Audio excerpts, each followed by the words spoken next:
Not yet.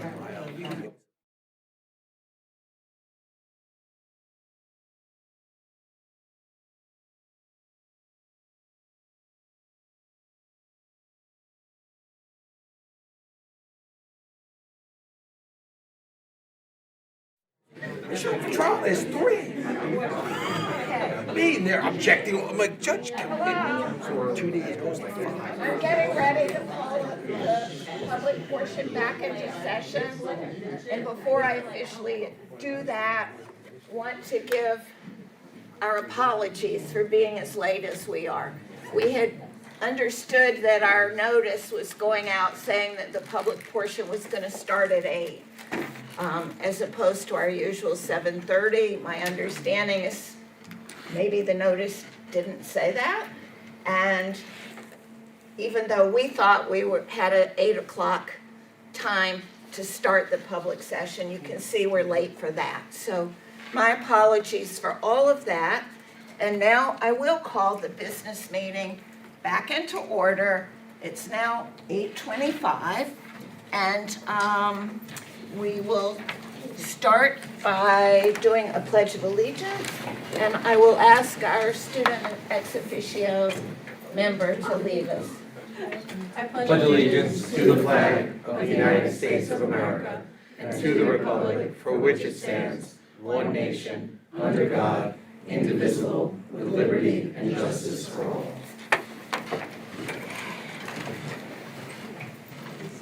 All right, emergency evacuation. Please make note of the exits, and in case of an emergency, leave the building directly as quickly and safely as you can.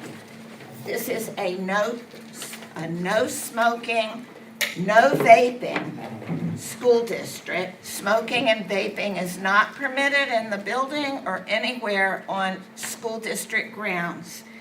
This is also a hate-free and bully-free school district. So no demonstrations of hate and bullying on any grounds in this school district. We now are going to the board consent agenda, and that would be the superintendent's. Thank you, President Hayes, and welcome everyone. Again, we apologize for the delay, but the administration recommends the approval of board consent items reflected in Schedule C1 through C4. Is there a motion to approve items C1 through C4?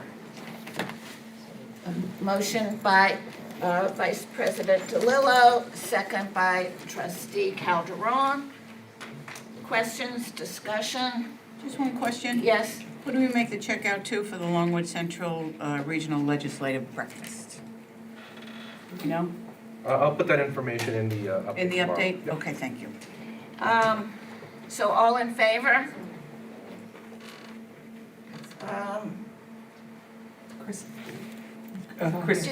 Chris has, yes, it's unanimous. And by the way, Trustee Chris Piccini is present by Zoom. So you picked up his vote, it's unanimously approved. So now we go to D. Yeah, just a quick mention with regards to the annual joint conference. We're really excited. It's a joint conference of all school boards across the island, and our jazz band will be the featured performers. We're really excited about that, so I just wanted to give them a shout out. All right. Next is communications and announcements. So I'll get to my superintendent's report. Given the time, I'll try to use an auctioneer's voice and go through it quickly.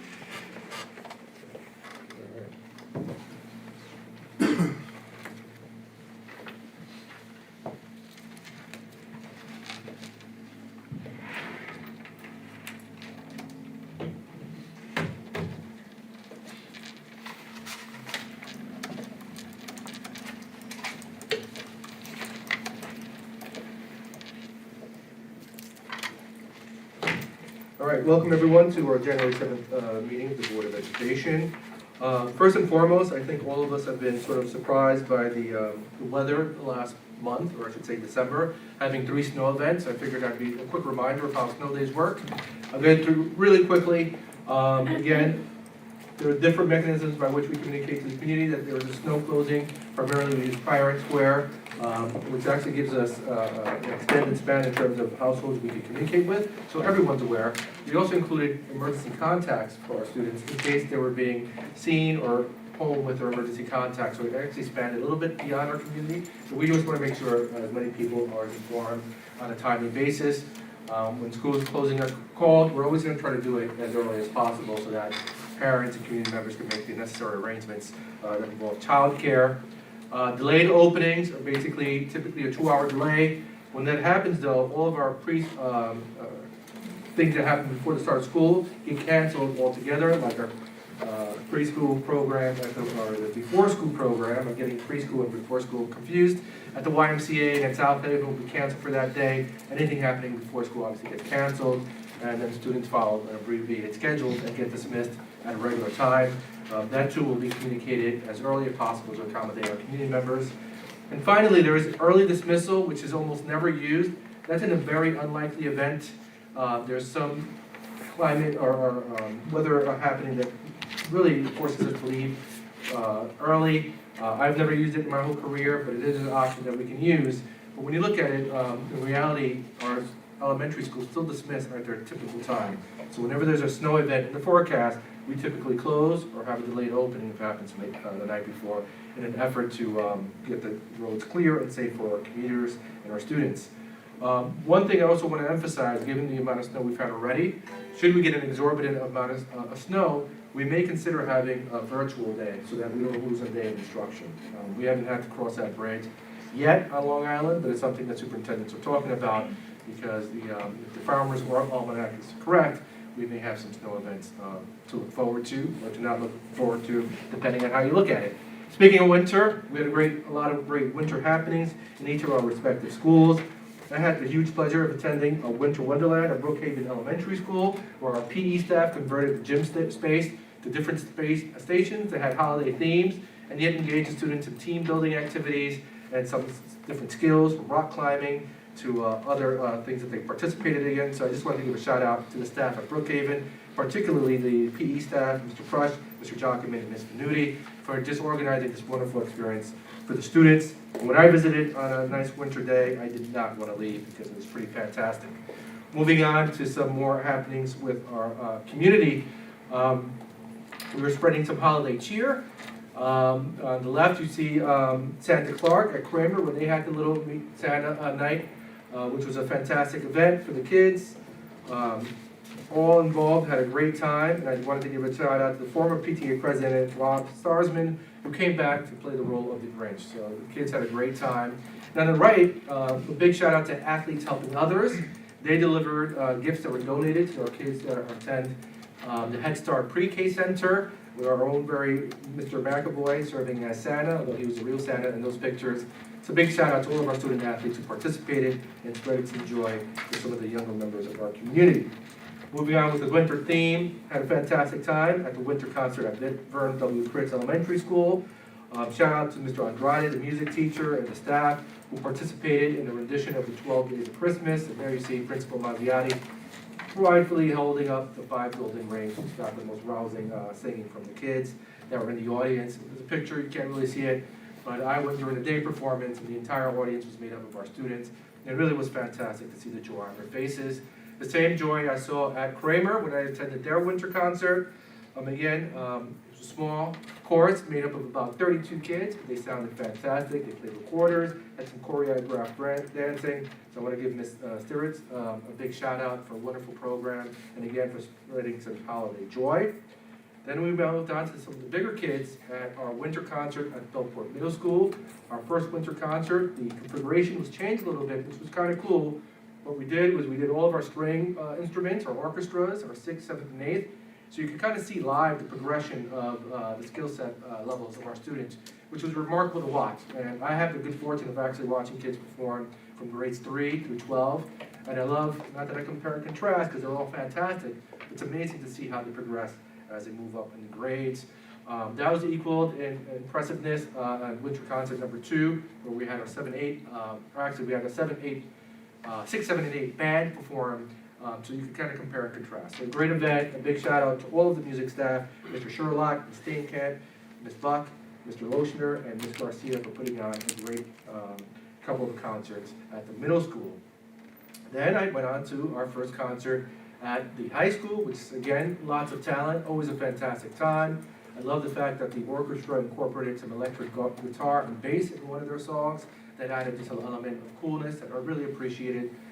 Lots of talent on that stage. I always find not just the level of talent and skill that I see displayed on the stage remarkable, but the amount of students that participate in our music program that was equaled by our second concert at Belport High School with some special guests. You see there in the lower right-hand corner. We had a few alumni visit the school who participated in music. I love to see the familiar faces and to kind of get a little update of what they've been up to and the fact that they've had successful runs in their respective pathways.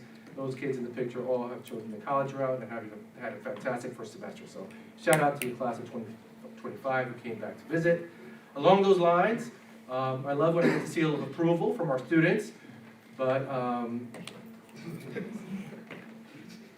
like that appreciation. But Riley Pickin, when she was in 6th grade, really got a little attitude with me and told me I had to do something about that auditorium.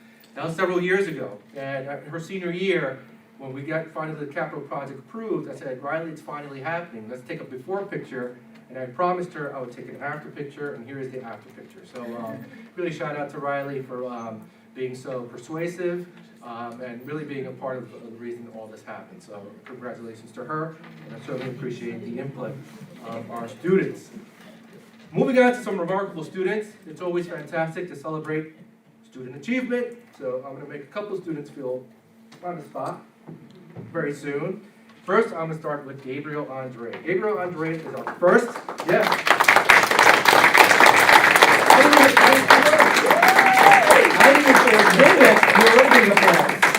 Hold up, man. So Gabriel Andre is our first National Merit Commended Scholar. He earned this distinction in the 2026 National Merit Scholarship Program because of his outstanding score on the qualifying exam, which is PSAT, and is recognizing as having, get this, exceptional academic promise. Not too shabby. He aspires to be a biomedical engineer, but I kind of listed some of his accolades there. He's a National Merit Commended Scholar, National Science Honor Society member, Math Honor Society member, National Honor Society member, National English Honor Society member, Math Club Vice President, Quiz Bowl Captain, French Club Secretary, AP Scholar with distinction, AP Capstone Diploma recipient, which is pretty fantastic, and also all counting in cello, although I've seen him play multiple instruments. Yeah, I play piano. Yeah, man. So, really remarkable young man. So we have a certificate of appreciation. I just want to acknowledge him.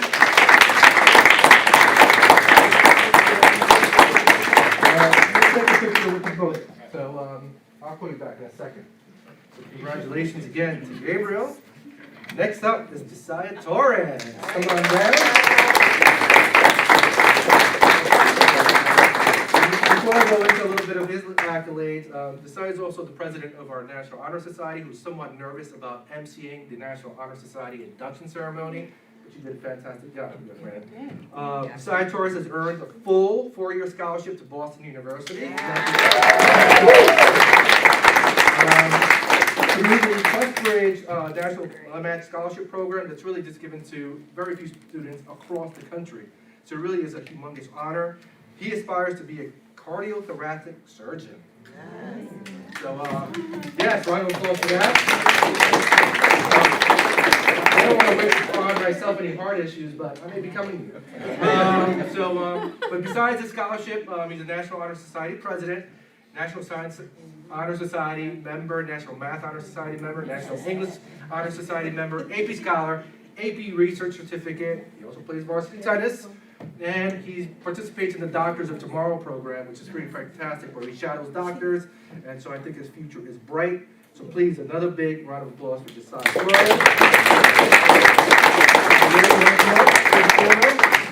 The board wants to make a photo honoring them. Photo ready. Photo up? Oh, I'm hopping on this one. We're gonna face this one. What's that? I might need a doctor. Yeah, come on. Sure. Family over.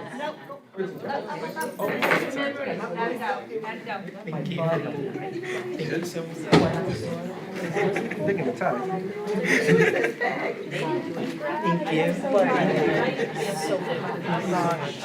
Thank you. You did a great job. Thank you. And it was a great sound. Thank you so much.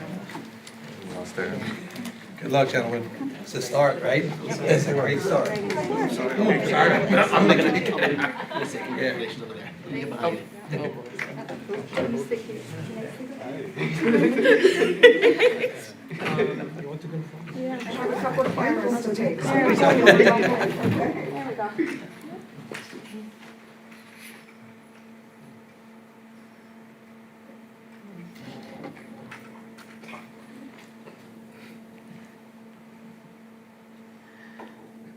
Don't move, guys. You know what happens. Magic. Tomorrow. Thank you. Congratulations again to our teachers.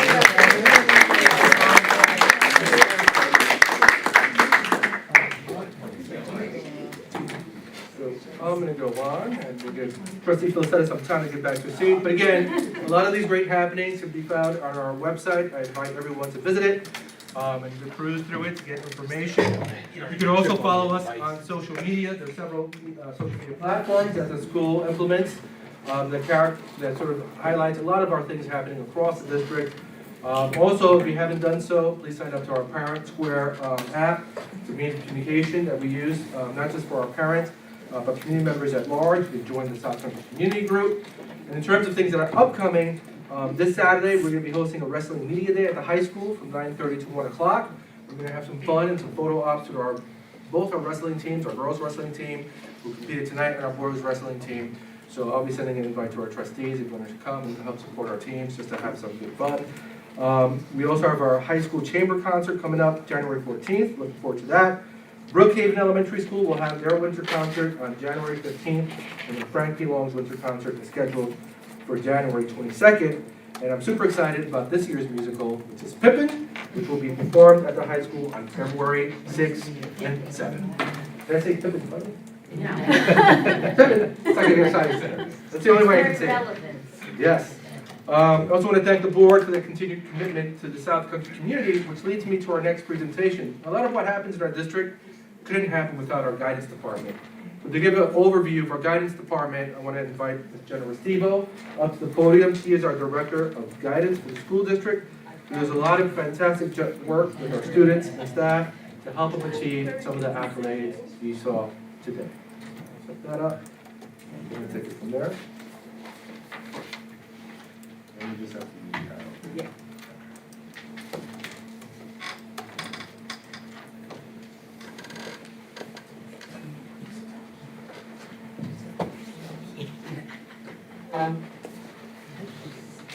All right, good evening, everyone. So again, I'm Jenna Restivo. I'm the Director of Guidance and Counseling Programs here in the district. Thank you so much for having me tonight. I'm very excited to talk about our K-12 Comprehensive Guidance Plan and what our school counselors do for our students. So here are our Instagram handles if you're interested in following us. I suggest you do if you don't already. And the role of a school counselor. Our school counselors are here to help our students with anything possible while they are at school. Their role is to work with our families, with our students, with our social workers, our psychologists, administrators, teachers, and families. And school counselors can help our students through their K-12 experience. So our comprehensive guidance plan, in 2019, New York State changed the regulations regarding school counselors. And notice how I say school counselors and not guidance counselors, that is a former term. But our school counselors really are here to help students across all areas of their education. We are here to promote our students' social and emotional development, their academics, career exploration, and college planning. As you may know, New York State is moving towards having the portrait of a graduate, and all of the work our school counselors do will absolutely influence that work on the success of Portrait of a Graduate. Our K-12 guidance plan is revised every year. Our students, we look at our students and what their needs are, and every year our school counselors come together and we come up with a plan on best to help our students. And these are the core pieces of our program. These are the 4 pillars. These are the things that we focus on every year to make sure our students are receiving the support they need. So the first at the elementary level will be our elementary monthly topics. Our elementary monthly topics are focused on areas that we feel our K-5 students would really benefit from in the classroom. Our school counselors, along with our school social workers, push into the classrooms every month with their teacher and discuss a various topic. This past June, we actually did a survey with our K-5 staff on what topics would be currently more relevant and maybe moving them.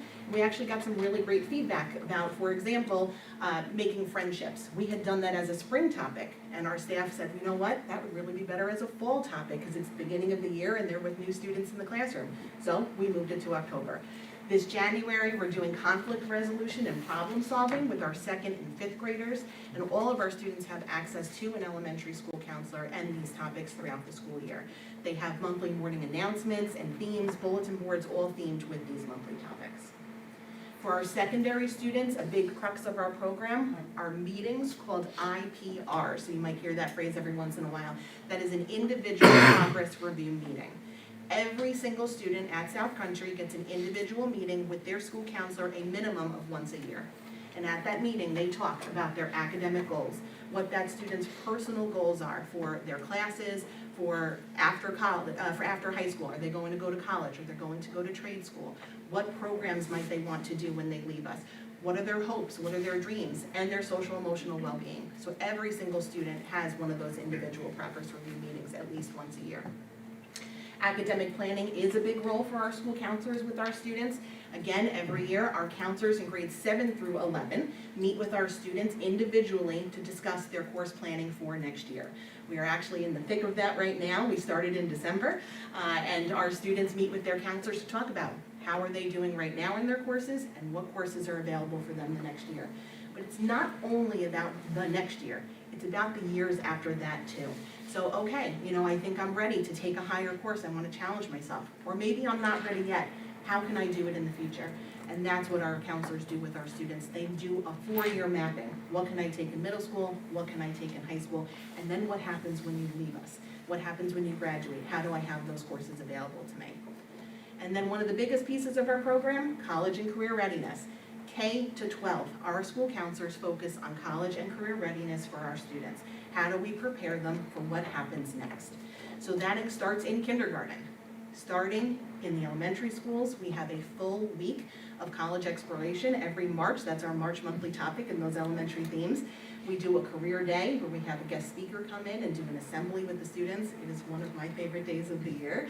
We have last year we had an illustrator from the community come and talk to the students about her job and what that looked like, and the students were super excited.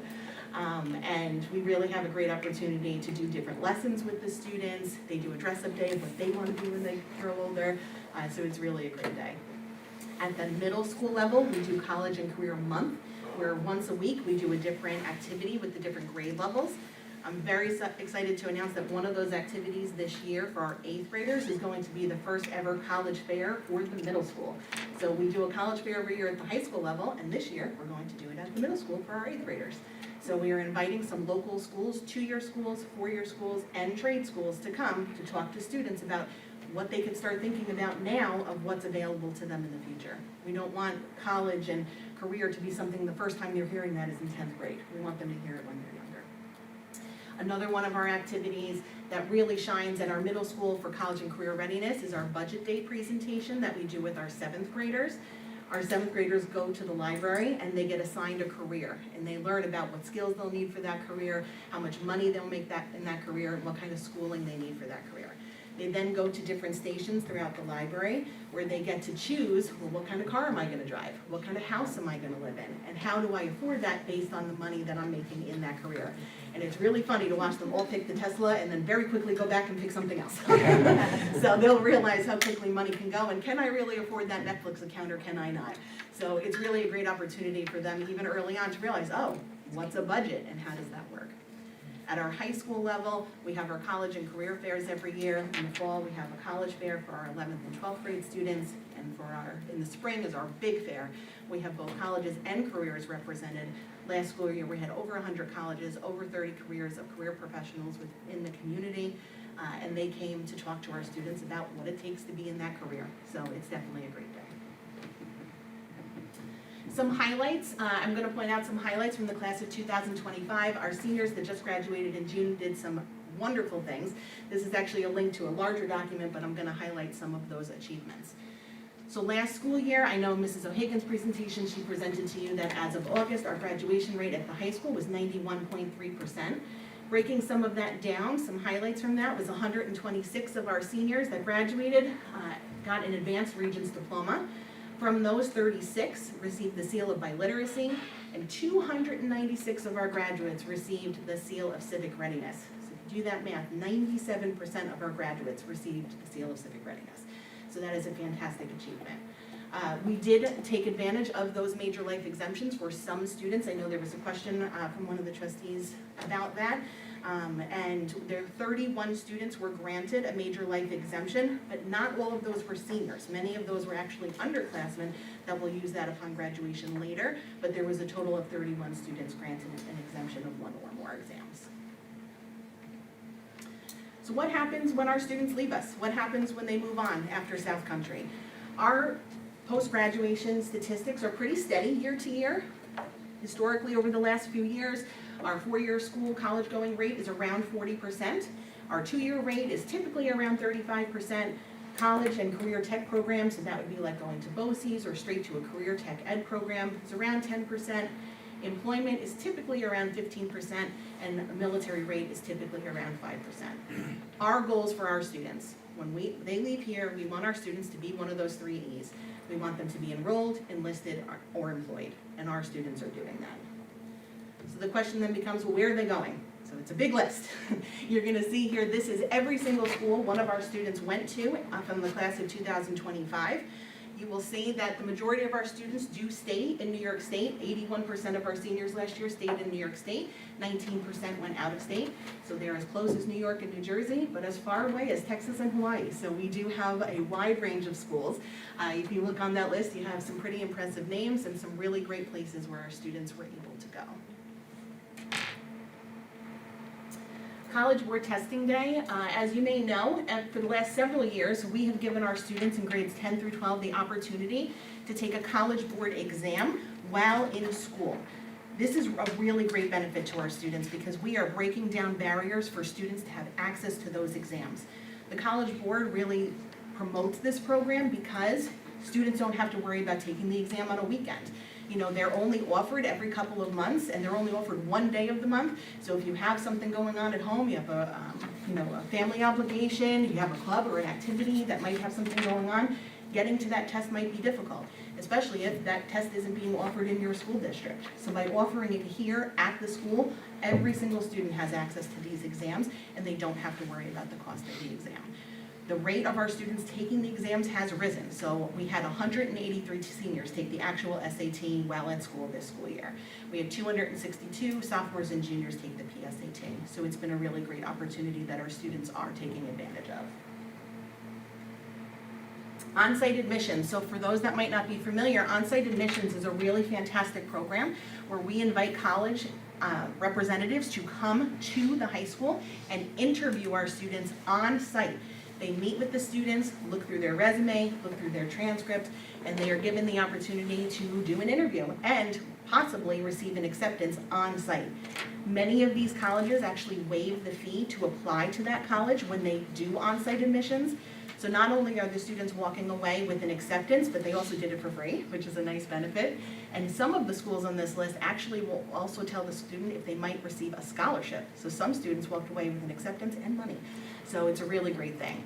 This year we had 7 colleges come to on-site admissions. So on the left column you'll see 197 acceptances just through on-site admission alone. So this was a really, really great program. That's 59 more acceptances than we had last school year. I want to give a shout out to our college and career counselor for running this event. It was just fantastic. It's over the course of about 3 weeks in November and December. And really, it's a lot of work to put in. Each student is met with personally by our college and career counselor, and then they meet with the college rep. So it's really a great opportunity for our students. And as you can see, some really amazing schools that our students got into. The Suffolk Community College meeting alone was over 70 students that in one single day with a rep. So it was quite a whirlwind of a day. BOCES participation, the school counselors start meeting with students, like I said, for their scheduling. And when they start meeting with their sophomores and our juniors, they are able to select to potentially go to BOCES for career and technical education programs. All of the programs on the left side are the programs we currently send our students to. So these programs range from trade school programs to appearance enhancement programs and medical programs. So our students have the opportunity to go to BOCES for about half the school day, and they get hands-on experience in these areas. What's really great about most of these programs is that the students, once they finish, if they are successful, they actually get an industry certification in these areas. So a lot of times these students are able to leave us and go directly to work in these academic areas, which is really fantastic. So right now, there's 108 students from Belport High School that attend BOCES CTE programs. Scholarships from last year's seniors, so obviously I'm not going to go through them all, but the two that I really want to focus on right now, the first would be the NAPSWEESY Foundation. NAPSWEESY over the last several years has given us an extraordinary opportunity for 10 of our seniors each year to go to Suffolk Community College for free. They give these students a $20,000 scholarship that not only covers tuition, but also some fees, books, and things like that, where they can go to Suffolk debt-free. This has been an amazing opportunity that they only give to 2 school districts, and we are one of them. So it's really a wonderful opportunity. We meet with these students, we help them through the application, and they are able to go to Suffolk afterwards, which is really a great opportunity. Last year, we had 2 QuestBridge winners, so from our senior class, we had 1 student go to Smith College and 1 went to Rice University, and as we heard, we have another one this year of our senior class, so our students are doing really well. So new so far this year, in the guidance department, we have 3 major things that are going on. The first would be School Links. In the past, we had used a previous college and career search engine program, and this year we have moved to a new program called School Links. This transition has been wonderful. School Links is a really dynamic program where students grades 6 through 12 are able to log on and do college and career searches. They can search any college in the country of what programs they have, what activities they offer, what the cost of the school is, what grades you need to get into the program. They also have personality tests and job matching based on their interests. And what's really nice is it's more centered like an app. So the students are more willing to do it. I actually got to see a group of 9th grade students take the quiz. They match not only your personality to a job, but also to famous people. So watching the students get really excited that they were matched to Dora the Explorer was actually kind of funny. But they were really excited. One was Lady Gaga. They didn't quite know what that meant about themselves. But it really is a great program. The students are using it. What's nice about School Links, it actually tells us the usage. Students are using this at home on their own. That to me is the pinnacle of that it's working. So School Links has really been a success for our students to be able to search about their futures. It's really easy to log on. So students just go onto their Clever badge, they click, and they're on. There's no separate username, there's no separate password, they're just able to use it. And this is how we're sending their college applications to college. So when they fill out their application, the school counselors are sending their transcripts and their scores through the School Links program. Something that I'm very excited about are our dual enrollment college courses. Previously, last school year, we had 2 college courses that had associated dual college credit with it through Long Island University. And this school year, we have entered into a partnership with Suffolk Community College and have added 7 different courses to our pamphlet. So as you can see there, some of those courses are 3 credit courses and some are actually 6. So students are able to take the course at Belport High School with a Belport High School teacher. And if they choose to, they can pay for college credit associated through Suffolk for that course. The cost for a 3 credit course is only $210. So if you know anything about college tuition, $210 for a 3 credit course is really great. They also do offer financial aid if needed. And students do not have to do this though. If they just want to take the course that we offer, they can take the course that we offer. They don't have to pay for the college credit, they can still get the experience. But if they'd like to get that credit through their transcript, they can. And for next school year, we are pursuing 10 more courses to add. So you can see the ones on the top are through Suffolk Community College again. The top 3 have actually already been approved. We're waiting for the next 3. And we're also looking to, and I believe it's on tonight's agenda, to enter into an agreement with Five Towns College. Five Towns College is going to work with us to offer credit courses for our senior excelled music program classes, so wind ensemble, concert orchestra, and mixed chorus. and computer graphics through our art department. The Five Towns college classes are $50. So it is an incredible opportunity for students. And if you take one of those Five Town courses, they actually will offer you a scholarship to go to Five Towns after. So this is really a great opportunity for our students. And finally, our partnership with Northwell Health. So we actually have friends here from Northwell, so I'm going to introduce them in a moment. But we have entered into a partnership this year with Northwell Health to help our students with their behavioral health needs. It's been a fantastic opportunity to work with them, so I'm going to introduce them in just a moment. And I'm just going to toggle the thing. Thank you, Ms. Restivo. Thank you to your guidance department.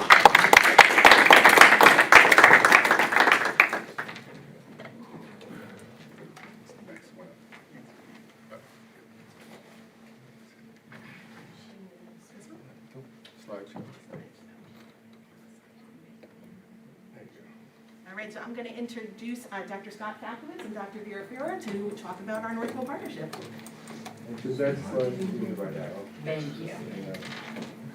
Thank you, everybody, and like the ones before us, we'll try to be succinct. It's a lot of information, but we're very excited about our partnership and about the offerings that we have. So Dr. Falkowitz and myself will walk through it. So my name is Vera Foyer. I'm a child psychiatrist. I'm the VP for child psychiatry for Northwell Health, and really excited about the partnership, which actually started even before this year. This year we expanded our partnership. We had a partnership previous years to collaborate on what we're calling Tier 1 education services, and now we have a clinical site that your district can utilize as well.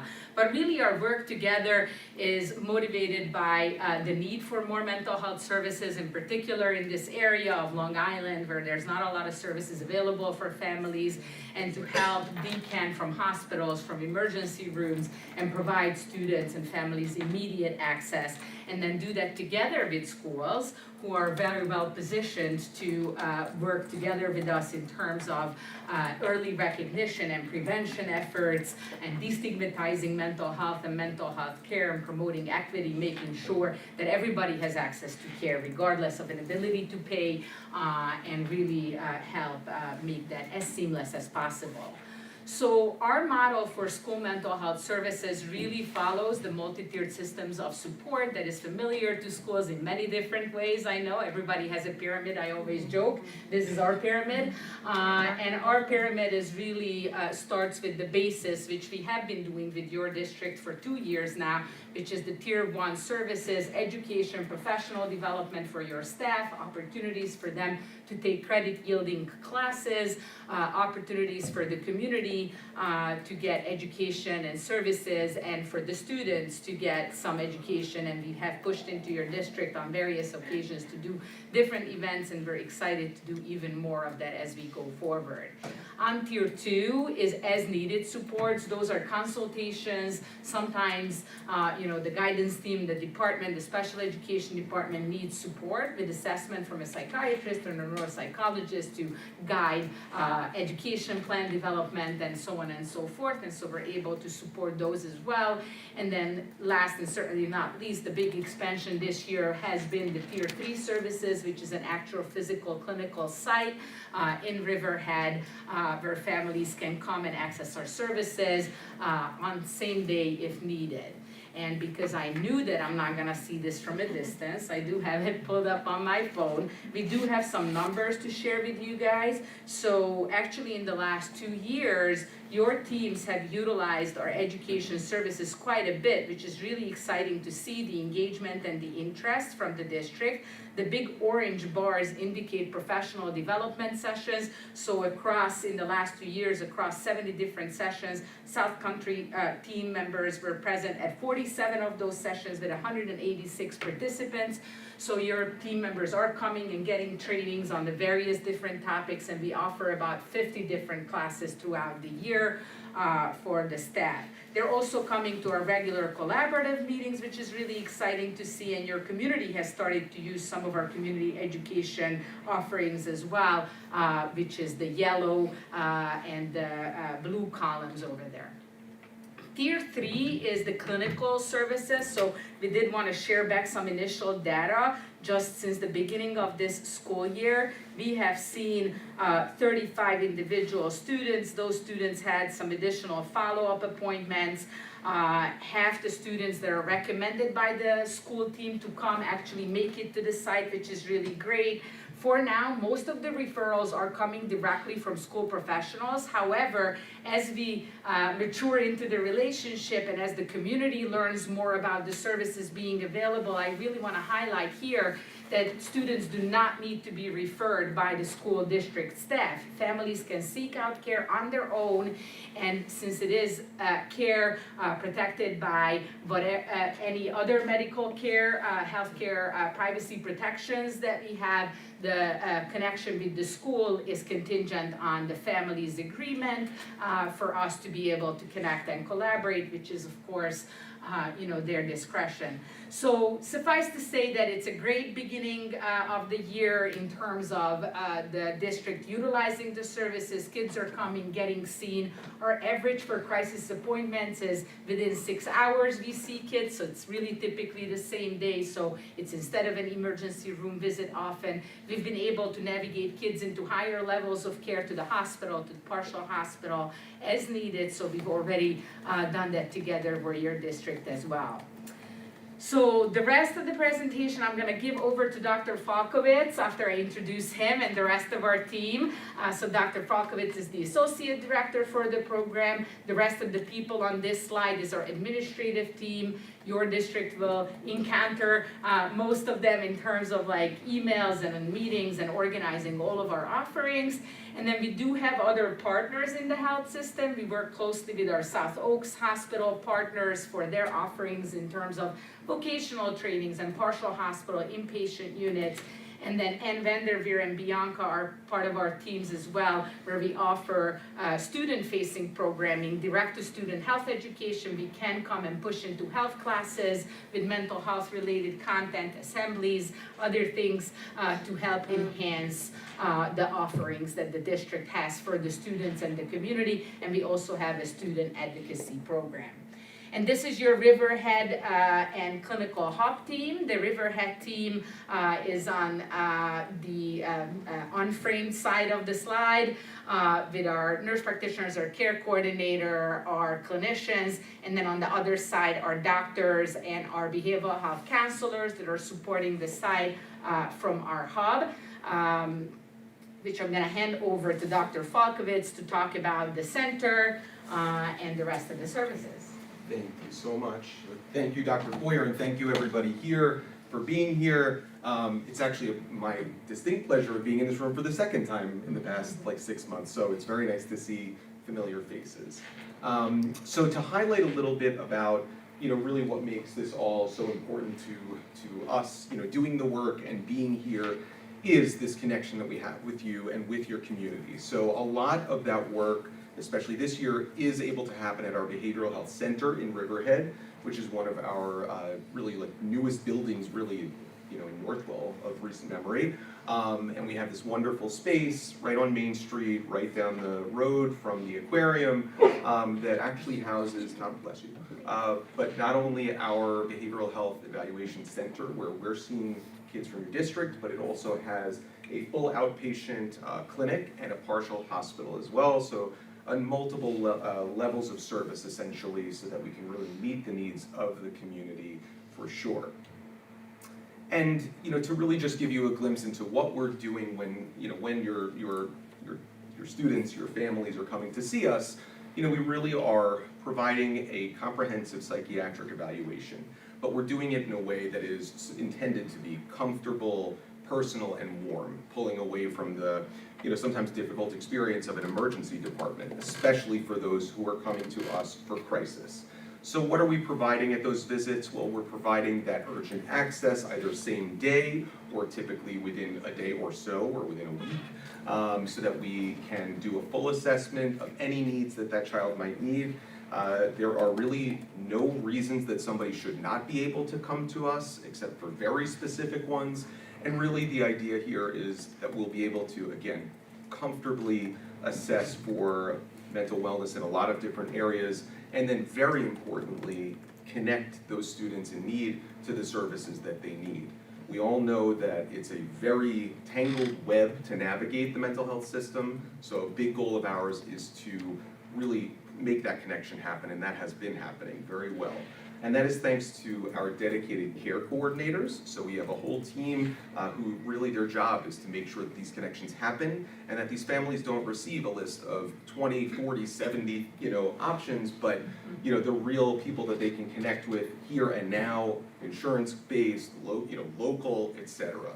Beyond that, obviously Dr. Foyer alluded to the crisis care, but really again to that mission of, communication, being a part of the community, really trying to help all together to shift, reduce stigma, shift beliefs around mental health, educate and support families, avoid the emergency room, and certainly support your school staff as well.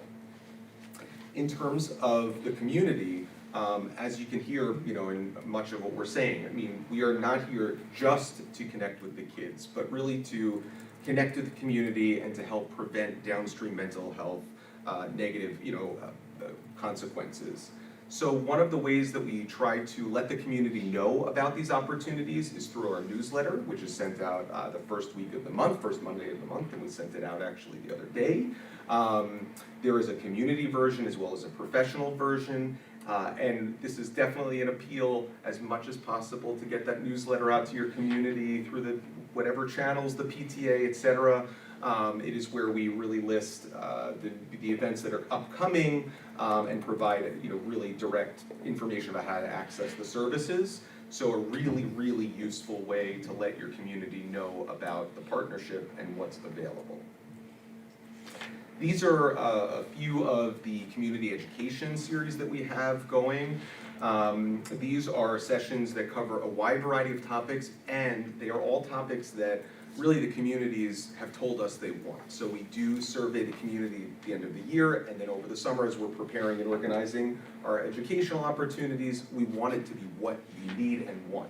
In addition, this year we're offering a series of talks in native languages, specifically Spanish and Mandarin.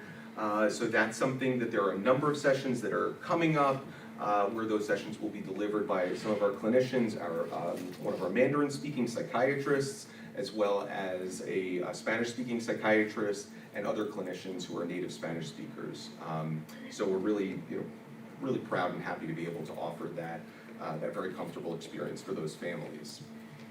I'm just gonna add Yeah. one thing there, that these sessions, for the community's reference, they're really topics that are wide-reaching parenting issues. So like the next one is about social media, smartphone at every age, resilience, academic stress. It's all topics that are really meant to be preventive and really reach out to everybody who has parents and is dealing with the parenting issues of today, to approach that from that perspective, to try to give some guidance for families. These are also recorded and posted on our YouTube channel afterwards, which we have the links for you guys.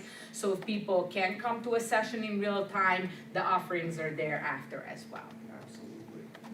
Yes, and that is something that even at the school, we encourage staff to share with their staff. So these are very available at a click, and most of our offerings really are, or a QR. We like QR codes, I have to say. In terms of just other supports to really let people know about, as many of you do know, there is a growing epidemic of chronic school absenteeism, or otherwise known as school avoidance. And this has been a growing issue. So one of the opportunities that we've started over the past couple of years, we do have a parent workshop for anyone who is either struggling or worrying about school avoidance. And this is something that you can distribute to your communities. They don't have to come for a visit. They can literally scan that code and they're in the meeting. And it's a really wonderful support opportunity for any family who's dealing with this very, very difficult challenge. So I wanted to make sure that people know about that, as well as supporting your anxious child. We know and we see in the data, even for your own district, amongst others, that anxiety and associated anxiety disorders do really lead the way in terms of prevalence of mental health diagnoses that we're seeing. So we have a really a lunch support group. Again, an opportunity for families to not only be together and support each other and learn from each other, but to learn from our clinicians who are working with kids in this very critical and very pervasive and difficult area as well. So school avoidance and anxiety are two very central pieces. The Resiliency Toolkit is a digital resource hub, so of course accessing all of these other things involve a lot, time sometimes or transportation. This is one that, similar to like School Links, as that was mentioned, is something that they can access on their phones immediately. Essentially what we have here is a wonderful database of resources in English, Spanish, and Mandarin that cover really a wide range of topics. So not only information about various diagnoses or treatments, but also important, life and community supports, food pantries, social services, etc. We really want this to be something that will support resiliency in any way that people need. And when they access this, they get a beautiful, downloadable, emailable handout with various resources, and it's been a really, really good way to disseminate information. And we do track utilization, and we've had really nice utilization of this resource as well. Other just points of where you can access all of this, because it is a lot, and it's, we want you to really be able to clearly and easily navigate. We have a Google Drive, which essentially has all of these resources, including our calendar of events with links, the easy ways to kind of get into all of this. So that Google Drive is a very, really easy thing to navigate and has resources, as you can see, for families and resources for staff. In addition, as Dr. Foyer mentioned, we have our YouTube where community education series are held, as well as our professional education series for your school staff. So we want these resources, really to be available and of course go well beyond just a crisis and getting way upstream so that we can all work together to support your community and families. Professional education, briefly, I'll just mention some of the things we do to support your school staff and collaborate as a group.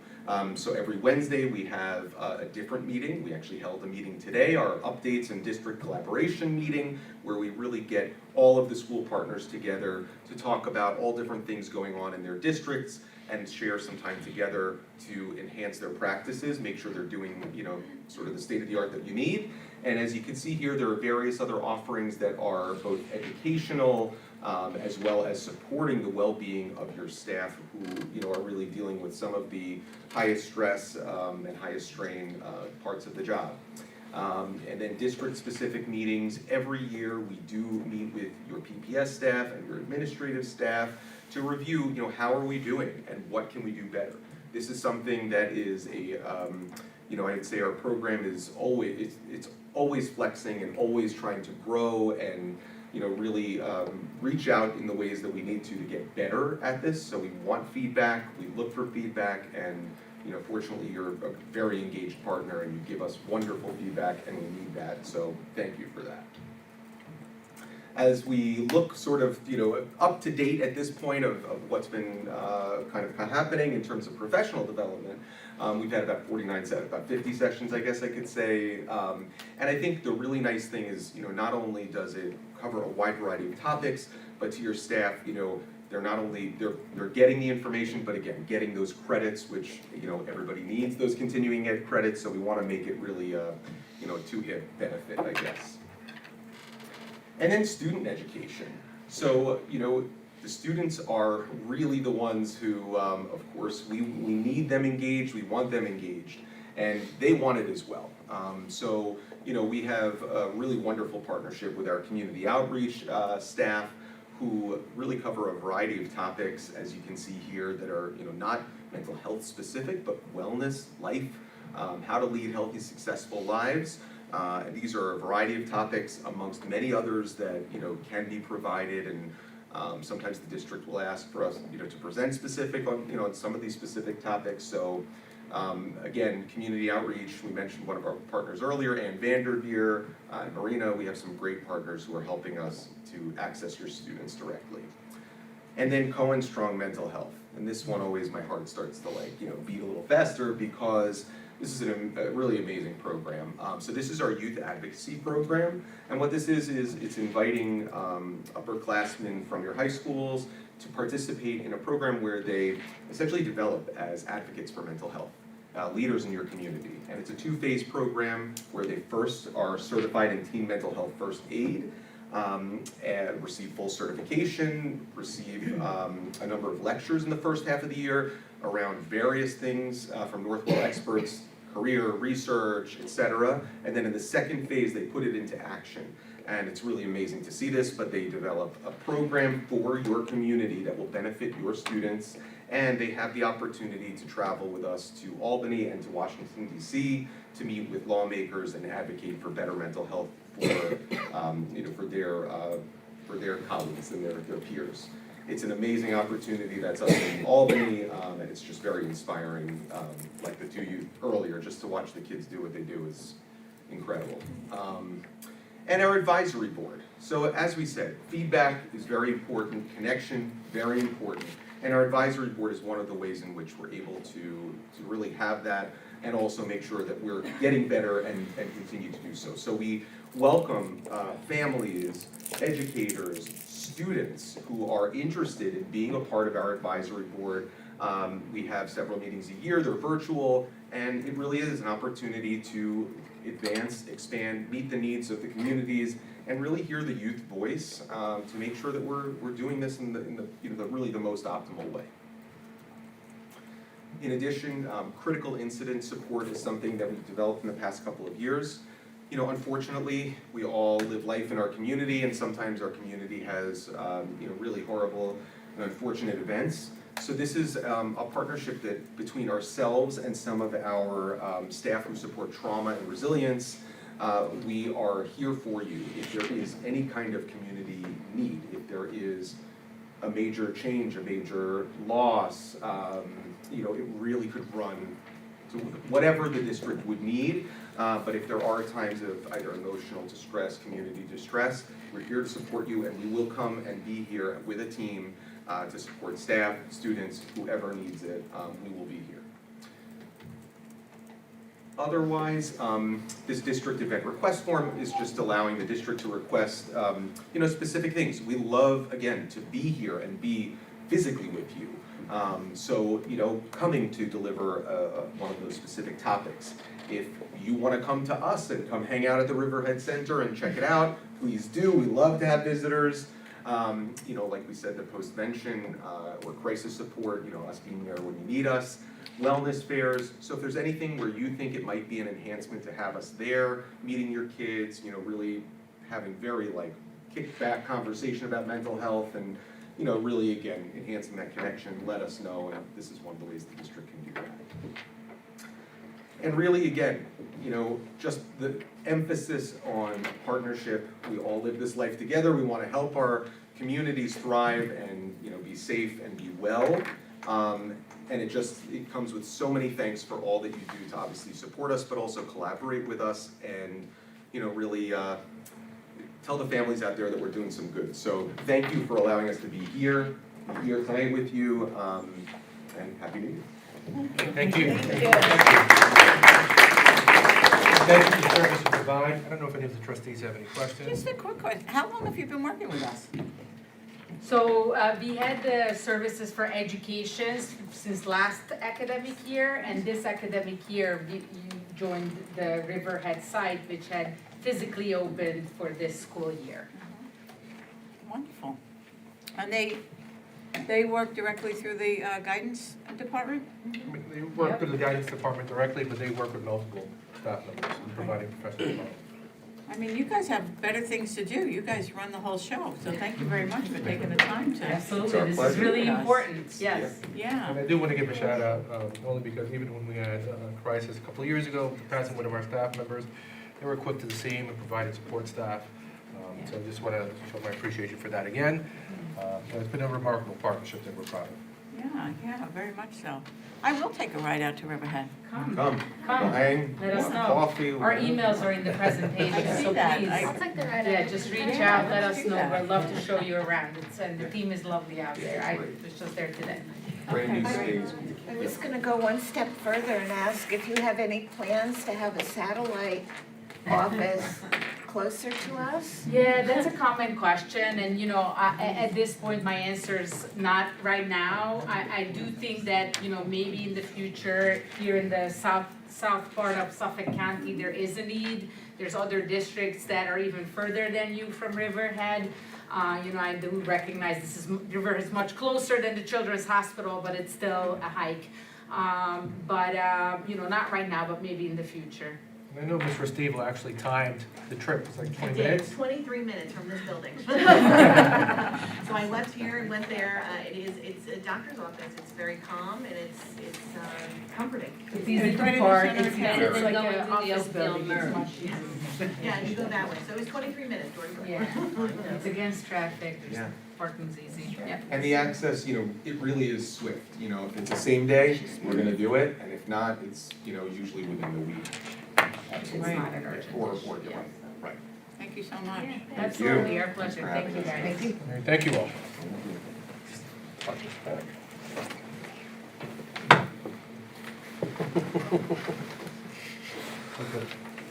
Jumping through the medical equipment to get over to, Thank you again, Mr. Stevel.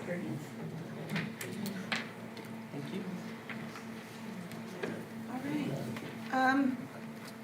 Next up is trustee and advisory committee reports, and I usually, thank y'all again, that was great. Usually start with our ex officio member. Thank you. I hope everyone had a happy new year and a Merry Christmas. I'm very excited to be back and I can't wait to see what 2026 holds for our district.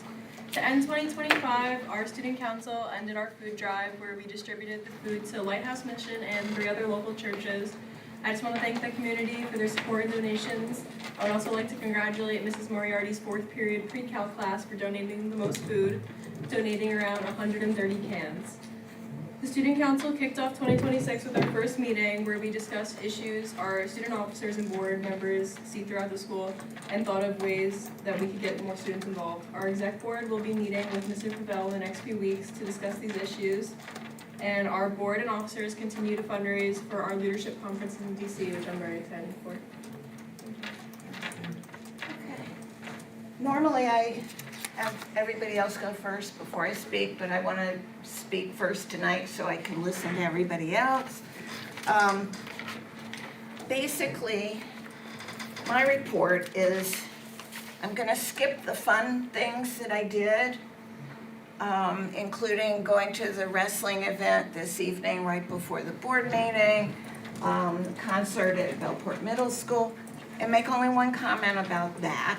At the middle school, they use QR codes for the programs and announced that they saved over 1,800 pages in copying. So I thought that was a particularly interesting thing to pass on in terms of how to still get out the information we need, but also it saved a lot of money. The reason I wanted to speak first was to use my time just to summarize where the board sits today in comparison to where we sat last Labor Day when we got the news about the overspending of last year's budget. And we're further along the path that we set back in September, in that we've gotten that external auditor's report, which gives details about how we got there. And we had the internal auditor report, and we've also got an interim assistant superintendent who's had many years of experience, and I refer to him as well seasoned, and I hope you'll take that in the best light possible. But he is creating a business office that has best professional practices in it so that we can be confident going into the future that we don't get into the position that we found ourselves in as of last Labor Day. In addition to that summation, I've also, along with other trustees, taken advantage of some professional development opportunities, including one this morning. And I heard that Trustee Felice also participated. And it was a webinar by the New York State Controller's Office on fiscal stress monitoring, which was very informative about how they evaluate all school districts every single year to score each school district to determine whether there is fiscal stress. And in addition to the standard concept of fiscal stress, they also scored us on environmental stress. And each school district would be scored on that category as well. And that included percentages of students economically disadvantaged, or percentage of students who are English language learners. And that's what they consider environmental. It really looks at the demographics of each school district. And they also pointed out what is obvious is that they've got a very good website where we can go on and look at all the data for the various districts, including our own. And there's going to be an opportunity for all board members to listen to this webinar. It was advertised to take place for an hour. It finished in about 45 minutes. So when that comes, we'll have our clerk send out a link so that everybody can avail themselves of that. So now, let's start with Trustee Calderon. Sure. Just happy to be here, pretty optimistic about the new school year. I also attended holiday programs. I went to the Belport Middle School concert before I was attacked with the flu, and then was bedridden for a while, but that was really wonderful. I got to see our students put their best foot forward, and the performance was incredible. Brought me back to my classroom days. A lot of the students they were just so sharp, and it was so obvious that the teachers had really good classroom management. So it brought me back to those days. So it was really nice to see the students just be really great. I look forward to attending Civics Day on Friday. I will be there. It's my first Civics Day. I've heard great things about it, so I can't wait. And just optimistic, ready to work hard. Trustee Felice. Thank you very much. I went to one holiday show and was told that a third of the choir went home that day with fever and flu, and the next day I woke up with fever and flu. Yep. And I missed every holiday show after that, including the Winter Wonderland. So I was down for 9 days, and I never missed so many concerts in my 9 years on the board. So I apologize to every school that I missed. But it was a good time to just be down for the count, and I recovered. That's all I can say. Along with everyone else, and my hat's off to all the teachers who encountered what you encounter in the classroom every single day. Just echo the comments that Board President made about the webinar from the State Controller. We do have these resources available to us. It was a free webinar, and can't say enough about those resources that we need to avail ourselves to. So I do hope that the rest of the board will listen to it was actually 43 minutes. We really shouldn't be afraid of audits and those tips that they do give us to avail ourselves to be ever so diligent about what to look for to help us with, in this particular case, fiscal stress. So I was very happy that I had the time to listen to it today. Attended Unified Golf yesterday, first time I was able to attend that over at Top Golf. Terrific. Even in the cold, they do have heaters over there, and the kids didn't mind the cold anyway. So the athletes were really, really inspired, and it was wonderful to see. Enjoyed the wrestling today. It was the first wrestling match I finally got to.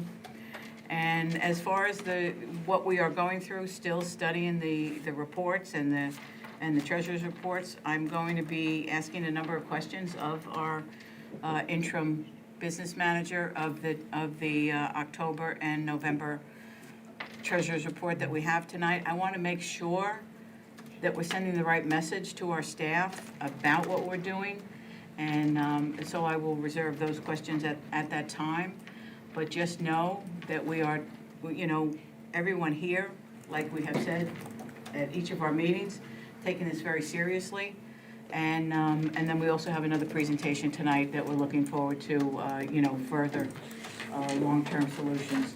So just trying to put our best foot forward and doing the right thing by the district, considering all of our stakeholders here in the district. Thank you. Trustee DeLillo? I don't have anything except to echo, the concerts were fabulous. The sporting events that I've been able to get to have been fabulous.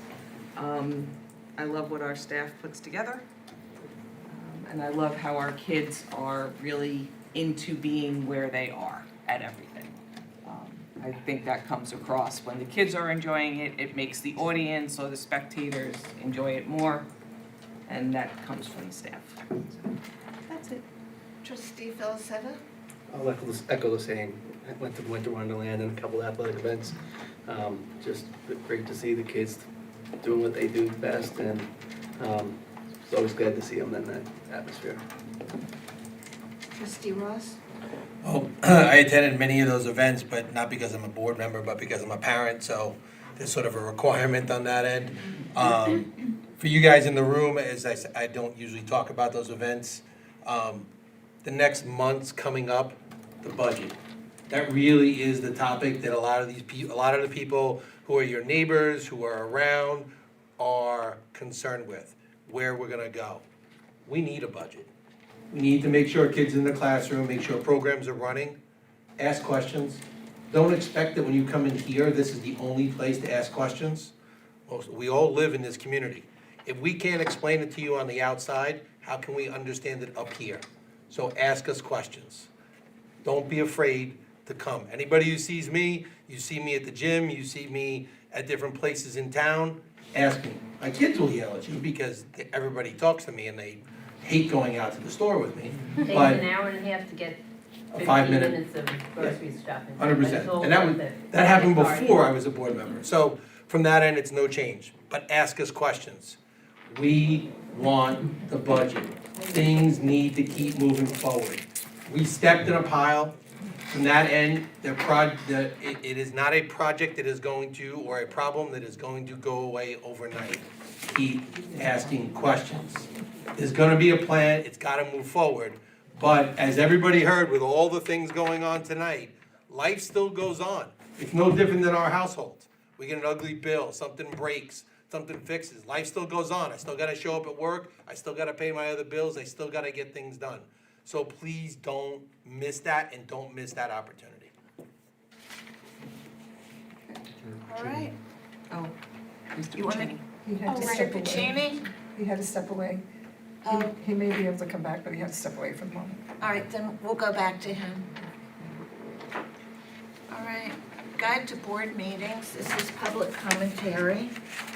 And I have 3 cards, and one of them, we spoke right before the meeting with the idea that maybe the information you had to share, you wanted to come in and talk to us later.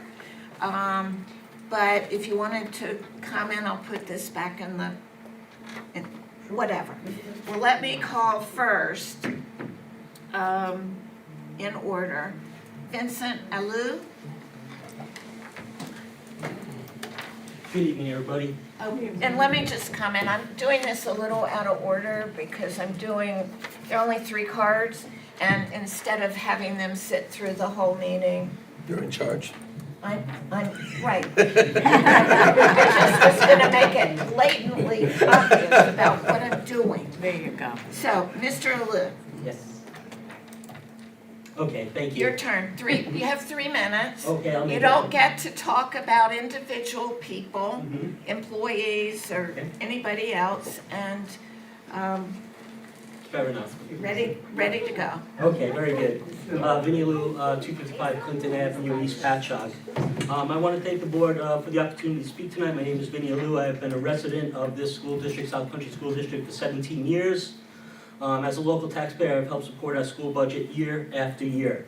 For decades, school construction on Long Island helped grow our middle class. It supported family-sustaining jobs for local workers. These local union workers return these investments to our schools through payment of local property tax. Unfortunately, public school construction procurement on Long Island has been undermined.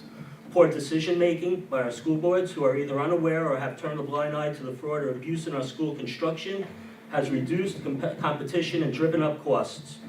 Outright fraud from construction managers you entrust with oversight has pushed law-abiding contractors out of the process. Recently, over a dozen school districts have contractors arrested for cheating taxpayers, exploiting workers, and constructing substandard facilities. I have a number of documents I'd like to drop with the district clerk to support that perspective. This has resulted in monopolization of public school construction by a select few low-road general contractors and construction management firms. Many of these contractors and their exploited workforce are not local, which means tax dollars you depend on are leaving our state. For instance, the contractor you hired to do the abatement on the windows outside for Smoholy, Pennsylvania, is probably contributing nothing to the school district. I'm here to voice my deep concern regarding our position from your Nassau Suffolk School Board Association. I don't think Mr. Vecchio is giving you good information. I really don't. To a common sense law, S1672, Senate 1672, and Assembly 756, that will fix the problem with school construction. This bipartisan state legislation will create a project labor agreement policy for school construction projects over $1 million. PLAs are proven to save taxpayer money, increase tax revenue for school budgets, all while ensuring our children learn in safe, well-constructed facilities. Your opposition, which riddled with misinformation, fear-mongering for very contractors who are profiting from this fraud, is misguided. How do project labor agreements save taxpayer money? PLAs exempt school districts from having to use the Wicks law, right off the top. If you enact a project labor agreement for your capital improvement projects, you can bypass the Wicks law. Federal law exempts taxes on union benefits, which is about 40% of the compensation and prevailing wage package. PLAs guarantee savings from this exemption. PLAs employ New York State registered apprentices, saving money while providing local career opportunities. Apprentices cost 40% less than a journeyman. I'm the business manager of Local 66, the business manager and secretary treasurer. I'm also the chairman of the board of trustees, overseeing with fiduciary responsibility our pension fund, our medical fund, our annuity fund, and our trading fund. Okay, and I was also a part-time substitute custodian in this school district when I was going through my apprenticeship. So our level 1 apprentices make 40% of what a journeyman make. 40%. I guarantee. Very good. And with that, I'd like to drop the lid. If anybody has any questions, no problem. Thank you. Pass your information to our Yeah. clerk. Thank you. Okay. Mr. A Slaughter? number of school districts have been prosecuted for wage theft, all sorts of crimes all over the place. There was a letter of guidance from the comptroller saying how the piggybacking law is clearly being misused. There was a cost comparison of prevailing wage to the union. And Can you, let us proceed? Thank you. Well, thank you for the opportunity to speak. I'm not a resident of South Country, so I know you've given me the courtesy, which I appreciate. Although I am a graduate of Patrick Medford, and I've lived in Shirley and been a resident homeowner in William Floyd for 20 years, so been here on the South Shore my entire life, and also worked for Kate Browning when she represented the area for 12 years, so did a lot here in Bellport when I was in that role. But now I'm the political coordinator for the laborers on Long Island, and on behalf of the building trades and the 65,000 members here on Long Island, here to just bring to your attention what many school boards don't know what's happening in construction. And I understand, you make decisions on contractors, but you're not construction experts. You rely on a lot of construction managers and architects who are third-party folks, and unfortunately, they have driven the construction market into the ground here on Long Island. Prevailing wage law, which you are required to follow, whether you're a union worker or a non-union worker, prevailing wage is the same for everybody, so it does not cost you more money to use a union worker. However, there's a savings to that, as Vinnie indicated. Federal law allows the benefit portion of a package to be tax exempt. So if I'm a union worker and I cost prevailing wage $72 an hour, $40 is a wage package, you pay payroll tax on that. The other $30 is tax-free under federal law because I'm getting health care and a pension.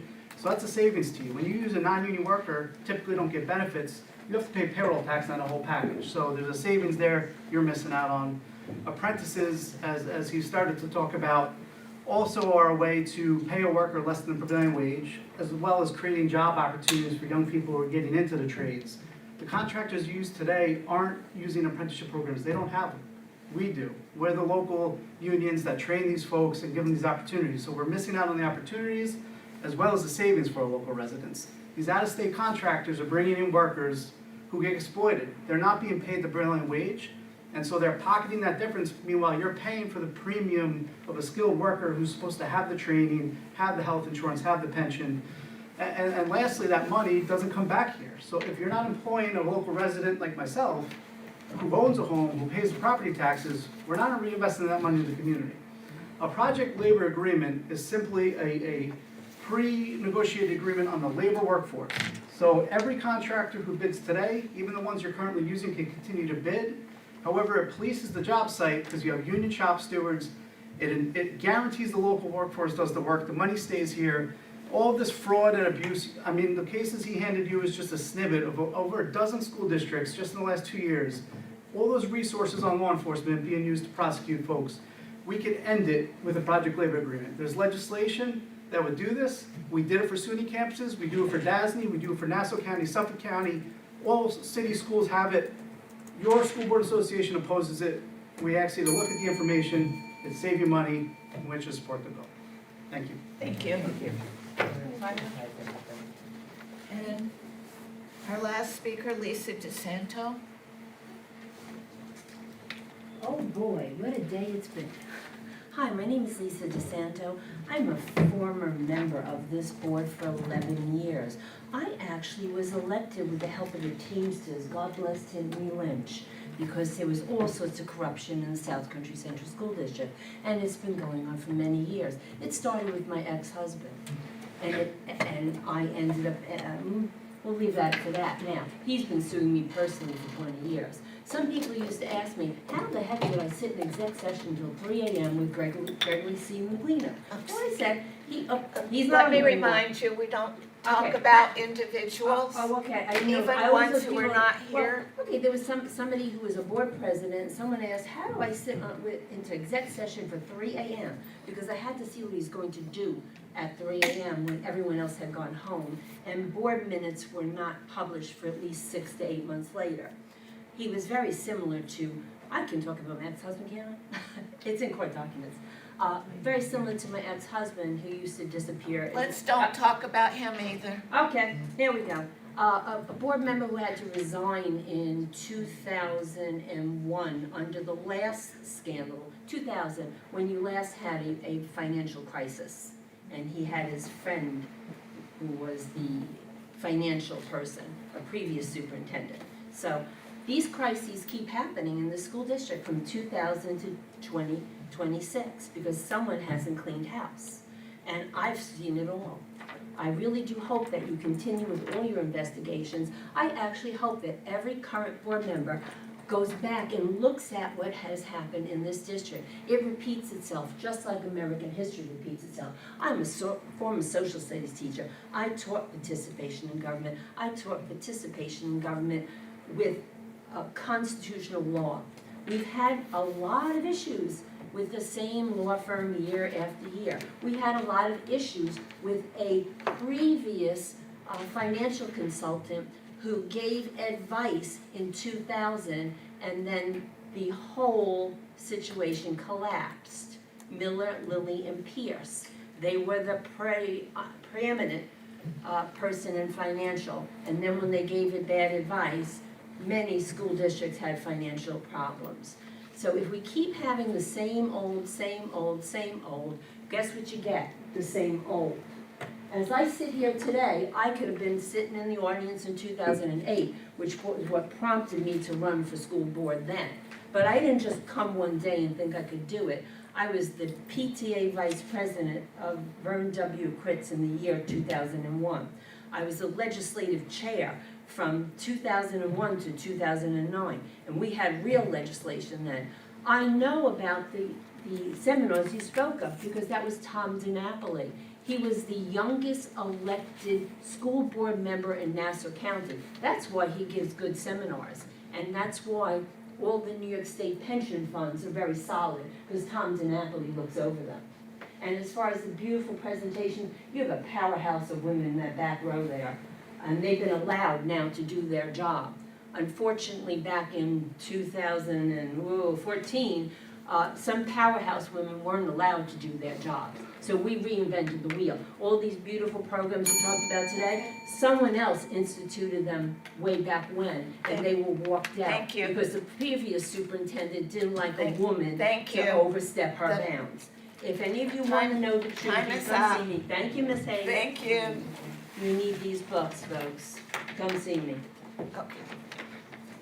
And normally we do Good thing I not, can talk fast. don't respond, but I think it's Sorry, very Ms. Hayes. important for I all of apologize. us I to respect realize you, that Ms. there Hayes. are distinctions between things that happen at one time and that have happened recently.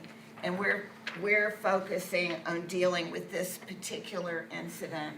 No disrespect, man. So, next we have, what happened? Items for discussion. Items for discussion, okay, right here. Join me. Got it. Okay. Items, here we go. So, Mr. Bonte is prepared to present the treasurer's report. Now, considering that the November report is an updated October report, you want him to present both, or the November report, it's just a more recent capturing of the information? Well, last time I recall, there were a number of months and you provided the September report that captured all the information in July, August, and September. That is correct. So I think that the board we were happy at that point to take the last one. I think we'll just do November now unless anybody Yeah, just wants to. before you are quick to do that. Could we just, I'd like to take them individually. I have a few markups and I just don't, I don't want to assume that they'll be trivial enough to not ask questions about it. I know there were a couple of questions I had, but they apply to both. So, Yeah, I can't make that determination at this point, okay, all right? all right, October Mr. 1st, Beaumont, please. let's Thank you. Okay, well, thank you. go separately. Happy New Year. Happy New Year. Happy New So Year. the first report that we'll address is the October Treasurer's Report. As you have in your packet, you can see that we have 12 bank accounts that were reconciled for the month ending October 31st. Our total cash balance for those 12 accounts was $35.3 million. So you also would notice that all of the accounts have a positive balance, which is a good thing. And each of the accounts have money in it. So with that, the treasurer's report also includes the collateral statements by district's policy. Our bank accounts and deposits have to be fully collateralized to 105 or 102%. And by the documents provided, you can see that we maintain that every month, month by month. The next section in the treasurer's report, you have your budget transfers. And you can see that those are all transfers that are from the general fund within code to code. And by doing these particular transfers, we ensure that there's no negatives in the budget, as well as covering all the anticipated obligations. So that's a standard report.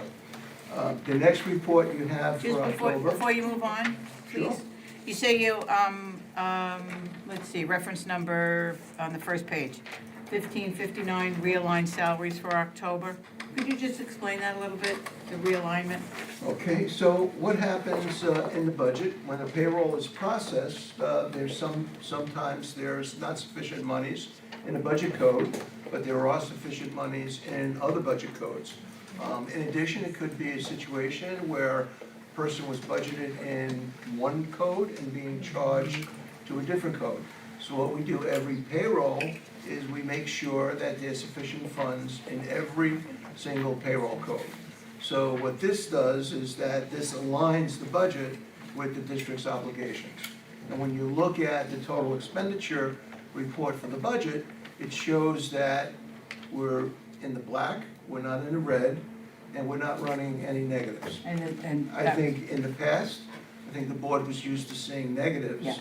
across these particular reports. Okay. That is no longer the case. We enhance those internal controls, and this is done on a contemporary basis. Great. So Thank you. just to clarify, all of these budget transfers that are shown here is from one general fund budget code to another. That is correct. And it is not a transfer of any reserves in order to cover those. That is correct. Okay. Yeah, good question. And that's why we saw that, last year, say, for example, so many negative lines because there was just not enough budgeted for those particular lines, because you could see these are, per school. Right. Okay, thank you. The next set of reports that we look at is the revenue report. And this is the only time, if you see a negative in the far right column, it's actually a good thing. Because when you look at the particular lines, what a negative on the revenue report shows, and I'll use the example for the other student fees and charges, the district budgeted $20,000 in revenue. So far to date, we have taken in $30,400.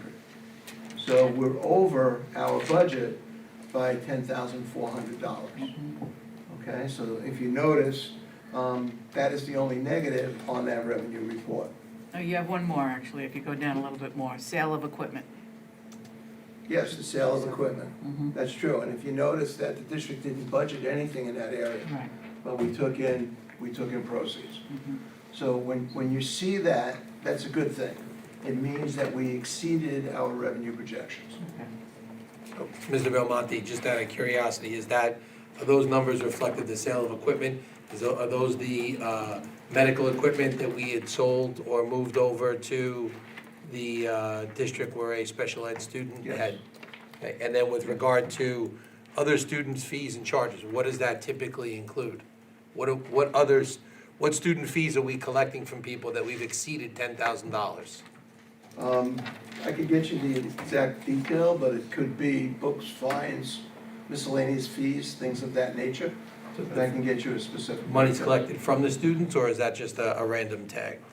It's just a random tag that we put on for any type of miscellaneous collections. Okay. Okay, moving on to the appropriation report. As you go through the appropriation report for October, you notice that it is quite comprehensive. And once again, we should not have any negatives on this particular report. Just going to the end of the report, you will notice it's 16 pages. So at the end of October, we have expended $39.5 million. And more importantly, if you look at the bottom of that report, we encumbered $87.7 million. Okay, and why is that significant? That's significant because when you're managing a budget, the more that you encumber, the more you have a handle on what your obligations are within the budget. So over the last couple of months, we prided ourselves to make sure that we have as much encumbered as possible. And you can see that there was $20.1 million that were unencumbered that's available for other expenditures throughout the rest of the year. And that is money that the district has. money that the district has, and I know that it's money that we will use for things that don't get encumbered, such as timesheets and overtime, and things of that nature. There were a few other things that jumped out to me in this report that I'd just like to ask you questions on. Sure. For example, on page 2 out of 16, equipment for buildings and ground. There's, it's the last item on that page. So we have budgeted $125,000, but an adjustment was made of $71,000, Right. bringing an adjusted budget to $196. Okay. Why would that be? Okay, well, that could be one of two things. That could be a carryover of a previous year encumbrance that adds to the voter-approved budget. So if you go to the last page of that report, page 16 of 16.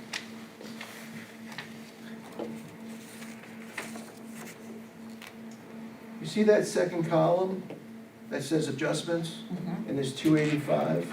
What that column represents is what we call a reserve for encumbrance. So that was last year encumbrances that were carried forward to this year's budget. So I would assume that that could be part of that amount. Okay. Specifically, I would have to go back and actually look what that may have been. Okay. But, yeah, so when you look at that, the voter approved 147.1 million, and then they had adjustments of 285, and brings the adjusted budget to 147.4. So that happened a number of times when it comes to custodial throughout this report. So that could be what you're saying, encumbrances from the prior year? Yes, more than likely, that's what that is, because we can't transfer out of you can transfer out an equipment code to a supply code, but you can't transfer into an equipment code once it's voter approved. Okay. So I'm assuming that that would be a prior year encumbrance. Okay. It was probably Yeah, something it that's. happened, it happened quite a few times. Do you agree with the villages, perhaps? So, all right. So when we talked about encumbrances for salaries, like I said earlier in my earlier report, I want to make sure that we're sending the right message, because salaries were encumbered, and I'm not going to go through all of them, so that we can move on to the November report.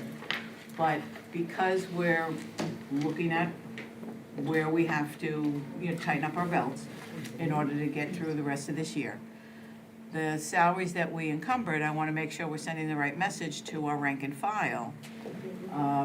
We're looking to encumber all, as many of the salaries that we can, not only administration and department heads, Correct. but rank and file salaries as well. Is that the case? Administrators, teachers, support staff, Okay, right across the board. okay, All contractual salaries and contractual expenses should be encumbered. okay. And that's what you're working to And do? that's what we have done. Okay, So that's already in place. okay. And we Alright. monitor that. So if a code, for whatever reason, whether it be overtime or some other reason, we need to transfer, we will transfer to monitor that and keep a handle on what our total costs are for the year. All right, we can move on to, I'm finished with October then. We can move on to November. Thank you, Madam Chair. Do we have to vote? It looks like there's a vote. Actually, you know what, we didn't take the motion to, Well, he's doing the presentation, and then we can take a motion after? to acknowledge receipt and review of Okay. these two. We'll do it together. All right, thank you. Okay, so moving on to November, once again, you have the reconciliation of the 12 bank accounts. And you can see that now your cash balance has decreased to 23.1 million. So if you compare it to the month before, you can see how much that the district has depleted in I cash. can display these. Which report are you referring to? Here is the treasurer's report. No, November, but which of the three? Treasurers.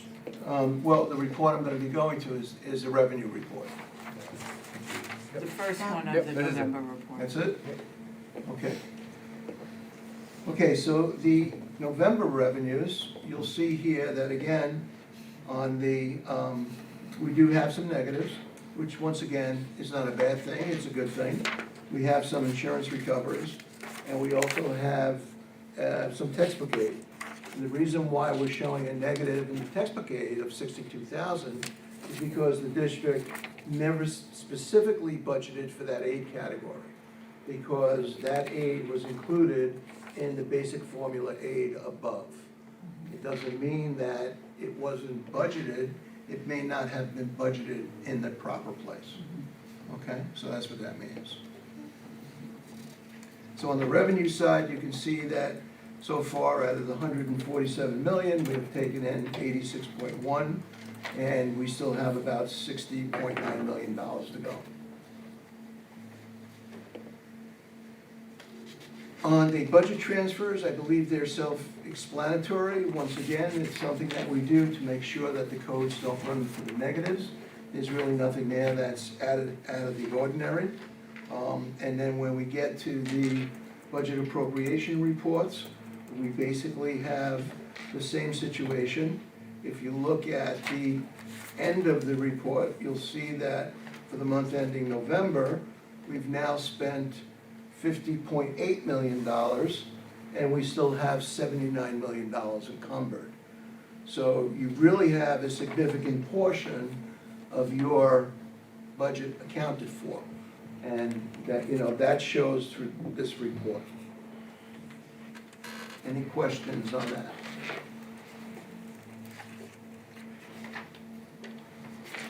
So as we're nearing the mid-year, well, it's really a redundant question. I withdraw the question. Since The you other thing didn't I fully did- frame it, you can only partially withdraw. But in my head, I did. I do have a question about budget transfers, and I think it was, yeah, that's all right. It mentions Barracuda expenses, that's for our security system on our computer Correct. system. That is Is correct. that aidable? It's stated computer hardware, yes. Okay, and that would be true. The other one I had a question on was the computer hardware, so you've answered that, thank you. Cisco? And I had a question about the change orders on the Verncritz windows Yeah, because of asbestos. correct. That's aidable also? Correct, it's part of the capital project. The other thing I'd just like to mention to the board about the revenues is that we've been managing the revenue side of the budget as well as the expenditure side very aggressively. One of the things we push for, and it had to do with the EPC project, is there were rebates that were attached to that project. And one of the things that we did in working with the contractor, and we were able to expedite a certain amount of rebates to come in prior to December 31st. So to date, I'm happy to report to the board that we've collected $130,841, which was not anticipated and budgeted for, but it is additional revenue that helps the district and helps our cause. In addition to that, we had a really interesting, I guess, week before Christmas break, and we found out that we had 7 capital projects that had to be filed with SED in order for the district to get 100% of their building aid in this fiscal year. So we were able to pull that off. We were able to file all 7 final building project reports, and we sent them up to SED electronically, and we know now that the district will be receiving additional building aid on those projects as well. So that's just to keep the board up to date of some of the things that we keep doing aggressively to manage the budget and to address the situation that the district is in. Mr. Belmonte, one question specifically with regard to sort of the window project. It was pulled on tonight, and we see it referenced in the budget line items for the change order. Correct. And I believe it was referenced, or I heard someone say it's because of the asbestos issue that was there. Doesn't typically the contract change order requires for an unknown or unseen set of circumstances? correct? Yeah, some contracts do, yes. Okay. Why are we doing the change order here? Because as I understand it, based on the age of the buildings and all the other projects we have done, asbestos has been part of every remediation, every window project we've done.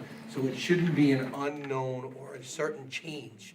Part of that project going into that bid, and if, from that end, are we looking at those items as well? I can't argue with that, I tend to agree with you.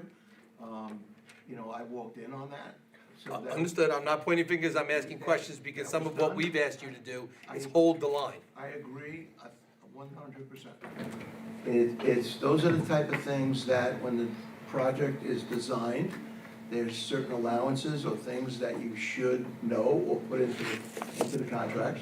A lot of contracts, if it's assumed that there may be asbestos abatement, and that also involves testing, you put a provision within the contracts.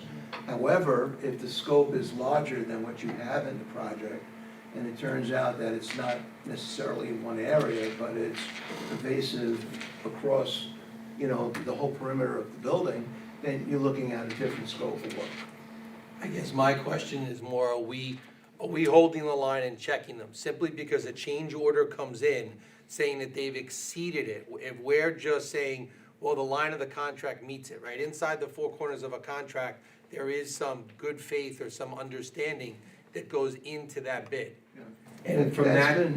That's been thoroughly vetted between the architect and the contractor, or else the architect would not be presenting a change order for the district if it was in the contract. Okay, and from what I know of this project, that process has taken place. So this was basically an unforeseen condition that required a change order. You know, personally, my feeling is if there's a change order, and if there's a lot of change orders, or if there's significant change orders, then you have bad design. Well, bad design would fall on the architect. Unforeseen circumstances would be the reasonable prudent of the laborer or the individual conducting it. So if he were to fail, that failure or that $200,000 cost should fall on him, not on us. So I ask that we look at some of those things because there have been past practices where we have said, and I've run to it in the classroom as well as other places, where this is what we did before, so we're gonna continue to do it because it was past practices. Some of those things you have talked about. You and I have talked about even outside of the room. So at least raising the question when I see that come up. I appreciate that, and certainly any projects that I'm involved with going forward, they'll probably be handled very differently. I have a comment in response to Trustee Ross. So basically, you're saying that there's like a knew or should have known standard for the contractor when this contract was entered into. And I'm gonna take that one step further and say, is there any way now that we can go back to the architect and see if we really do have to pay this extra money? I think the argument is made. If a contract is done, the most basic fundamental piece, if you use the law school version, I dig a hole in the back. I was told that's gonna be all sand. I'm gonna dig it. I find in the middle of it a giant rock. There's no way I would have known. No other project had it before, nobody else looked at it before. That was unexpected. Vern Kritz is not the first building that we have had or encumbered asbestos. Right, that's exactly the point, and that's why I'm asking our business official if there's a way to go back to the architect and say, the board has questions about approving this change order. I have no problem doing that. I mean, I'll certainly have a conversation with the architect. Right, But, because you know, I think usually- your point is very well taken. Without looking at the contract, which is really not our job to do, but without looking at it, we don't know exactly what it says. But common sense would say, if you're doing construction of windows and getting into walls of buildings of the age of Vern Kritz. It's not even the age. Take that one step further, which is my point. Same Kramer's had contract. windows done, Brookhaven's had windows done. Middle school? Middle school, we've all had asbestos on those projects to a significant degree. So a $200,000 change. Now, if it's $5,000, if it's $50,000, I don't know that I'm making an issue. But here we are looking for money, and we talked about this in some of our plannings, that nickels and dimes added up. Mr. Belmonte has gone out and grabbed state aid that was ours. Here's $60,000. We've gone out and got other things that brought in $100,000. We've sold equipment at $30,000. That $250,000 that they put out there is a significant number. So, here's my question. How can we acknowledge receipt and review of October and November treasurer's reports and still have our business official go back to the architect to try to avoid our having to pay that $200,000 change? Well, I think that's a heavy lift, I think based on the circumstances, but I can certainly go back and have a conversation with the architect to get, more in depth as to why that happened. That's something that I guess happened, I was gonna say months ago as that project was being done, and we could certainly see what their response is. Yeah, but it also goes to the underlying contract. Yeah, I mean, we would have to see the wording, I mean, I haven't sat down and read that entire contract, because it was one that was already in place. So I guess, Madam President, my suggestion, at the very least, it should be inquired. If it's left unabated, you continue to leave the door open for fraud or other things to continue to occur or similar demands. If there's a checkpoint, there may be at least a point in the future where those monies are prevented and other options are taken. Or the contracts originally are drafted differently. So, Well, in the meantime, I think you should. can we do, excuse me, we don't get comments from the audience, thank you. We will, I think you're gonna make a recommendation that we acknowledge receipt, and review of October and November treasurer's reports? Correct. That would be. I have Okay. a few more questions. Oh, Before we you've do still that. got, Yeah, that's- I do. It's gonna Oh, happen all right. eventually. Yeah, Not now. when we get All there. right. I thought we were done. No, I'm sorry. Two more questions. Just two more quick questions. On page 16 of 16, with the health insurance Which line. one of these? The big report. The appropriations report? The Appropriations? appropriations report, appropriation status report. On the health insurance line, A 9060 800, Okay. where you have it budgeted 17 million and you've encumbered 9,992,000 Yeah. and change. So that's pretty much it for the year. That should take you to the end of the year, leaving 22 million. Probably not. No, so that's really my question. We Do we probably expect have- any surprises? We have Medicare reimbursement. No, That that's another line. would probably be added to that. That's 2 lines down, Medicare reimbursement. Okay, that's right, you're right. Okay, so the health insurance, answer yes. Okay. So we shouldn't have any surprises this year, which is what we had last year. I hope not. Okay, okay. I don't think, Mr. Billman, I don't think you can promise that. Well, That there's not gonna be any surprises from the insurance company that they modify well, the numbers. I have no control of the insurance company changing the premium, but I Right, do know that. so at this point, I do know that the analysis that we've done in the business office was for the health insurance for every person and to make sure that it's encumbered. Madam Chair, could we just call order? Yeah, could the audience please stop talking to each other? If you wanna talk, go outside. Thank you, But you're interfering with us being able to conduct the business of the board. thank you. And then finally, Mr. Belmonte, on the appropriation status for program and objects, it's a 4-page report towards the end. This is mostly buildings.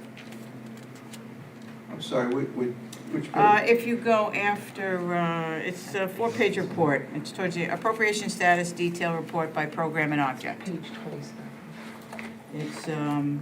It's a 4-page report. It's also it's stapled together. Zero letter H, It starts with H. It starts with H, yes. that's capital. Capital, yep. Page 27 of the PDF, if those two are looking on. Yeah. 27 out of 35 if you're looking on the Okay. computer. Thank you, I'm looking at the paper. Thank you, Madam Chair. So, with respect I just circled a couple of things. With respect to the auditorium, did we stay within budget with the auditorium? Yes. Okay. Good. You will notice that on that page, 1 of 4, Yeah, you'll see under unallocated, halfway through the page, yeah, you'll have a negative 380 on there. okay. I spoke to the business office about that, and we're Okay. going to change that. And the only reason that that's there Yeah, is because this report was run from 7/1/25 okay. to 11/30. So when you're doing capital projects, you have to run the report from the beginning of the project period, not for each particular month, because capital project is ongoing. You might start it 1 year, it might take 2 years to complete. Okay, So you have to run the reports that show the entire fiscal okay. status. So in December, you'll see that these reports will change, and that negative will go away. Okay, all right. Anything else outstanding on this report that you saw, Nope. that we should be aware of? So as far as the capital, we're in good shape. Okay, okay, all right. That's the end of my questioning, Madam Chair, thank you. Okay. So now, do you want to make your, You read it. I'll read it, okay. Resolve, the Board of Education receives and accepts the treasurer's reports of October and November 2025. Is there a motion? Motion. Motion by Trustee Felice, second by Vice President DeLillo. No more questions or discussion, all in favor? Unanimous, and he's absent for the vote. Okay, the motion passes.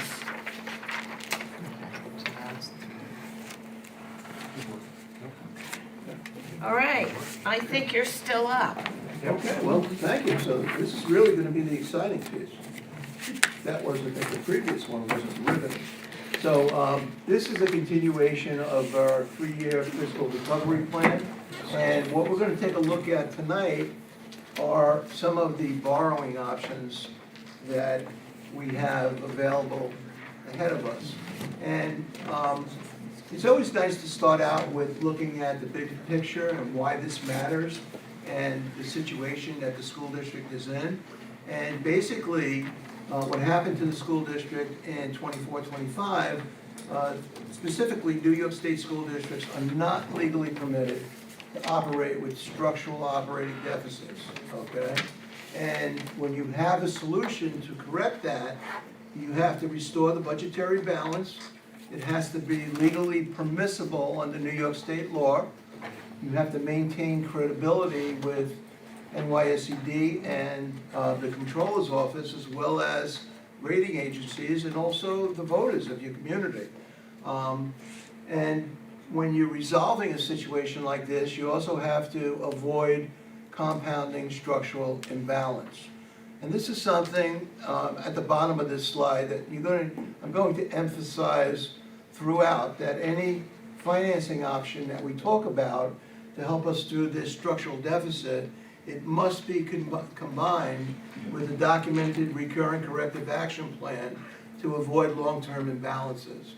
And it has to be in place to fix the problem, okay? And a big misnomer is that if a district is financing a structural deficit, that once it's financed, that the problem is solved. The problem is not solved. When you finance a structural deficit, you're doing just that. You're financing the deficit. You are not fixing the problem. So that's why the recovery plan has to be coupled with it. Just an executive summary of some of the things that we're going to talk about. The current fiscal challenge is going to be to borrow to address the structural operating deficit between $10 to $12 million. The structural deficit was driven by a combination of ongoing structural cost pressures as well as insufficient prior budget corrections. There's a legal requirement by New York State, as we mentioned earlier, that does not permit New York School District to carry operating deficits. And you have to timely put an action plan in place to correct the problem and restore the fiscal balance and maintain the fiscal solvency of the school district. So the recovery path that we will be presenting to the board tonight is basically three scenarios. We're going to look at some short-term borrowing, we're going to look at state-authorized long-term deficit borrowing or notes, and one other option as pay-as-you-go, a correction through significant near-term reductions. So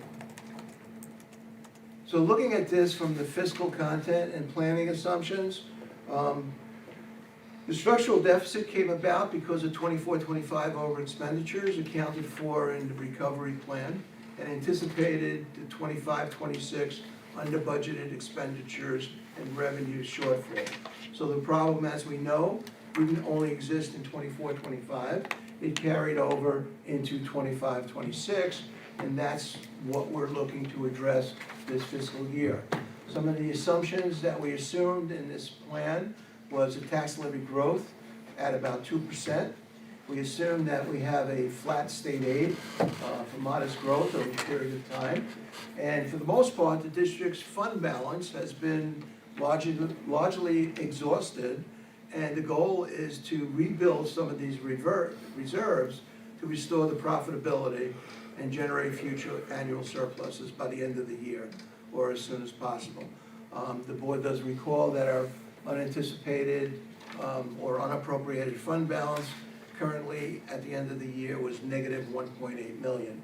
So that's something that we have to pay close attention to and correct moving forward.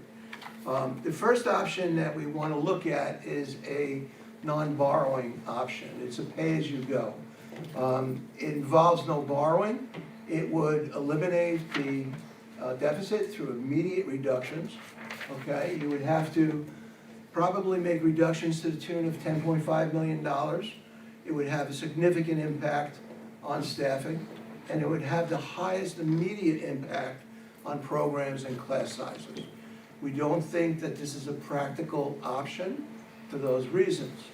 And based on a thorough review with bond counsel and also our external auditors, this option is for a very shorter term and more likely will not be a feasible option without more severe expenditure reductions. So this is something that we put up there, but when you look at the size of the deficit, if the district had to reduce this amount of money in 1 year, obviously it would be catastrophic to the district, it would be catastrophic to the program, but nonetheless, it would be an option for the board to consider. Further looking at some of the pros and cons, when you do something like that, you avoid additional debt and interest costs because you don't have to go out and borrow. You preserve your future borrowing capacity. You demonstrate that it's immediate fiscal discipline and self-correction. And more importantly, there's no reliance on state authorization. So the board could decide if this is the way they want to go. The downside of to do this particular option is the tremendous impact to staff right up front. And its limited ability to rely on attrition for staff reductions going forward. And this would give you the highest and the most immediate impact on the instructional program, class size, and services across the board. And you have a bigger risk of operational disruption for programs because you're making such deep cuts at one particular time. So the second option that we're showing the board is what's referred to as a budget note. A budget note is simply a short-term borrowing tool that covers the current cash flow shortfall caused by the accumulated operating deficit, which is unexpected expenditures and not budgeted and revenue shortfalls. The key characteristics of a budget note, which makes it different, is that it's typically a 1 to 2 year repayment plan. Okay, and that's basically legal statute. And it cannot exceed 5% of the district's budget, which means that if we have a $10 to $12 million operating deficit, 5% of our current budget allows us to borrow up to about $7.5 million. So the $7.5 million certainly wouldn't carry the load that we would need to correct. So this in and of itself may be problematic. A budget note does require board action and legal opinion.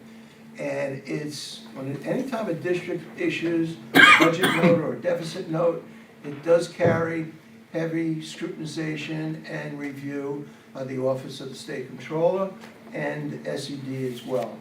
And more importantly, that any debt service is repaid from future budgets.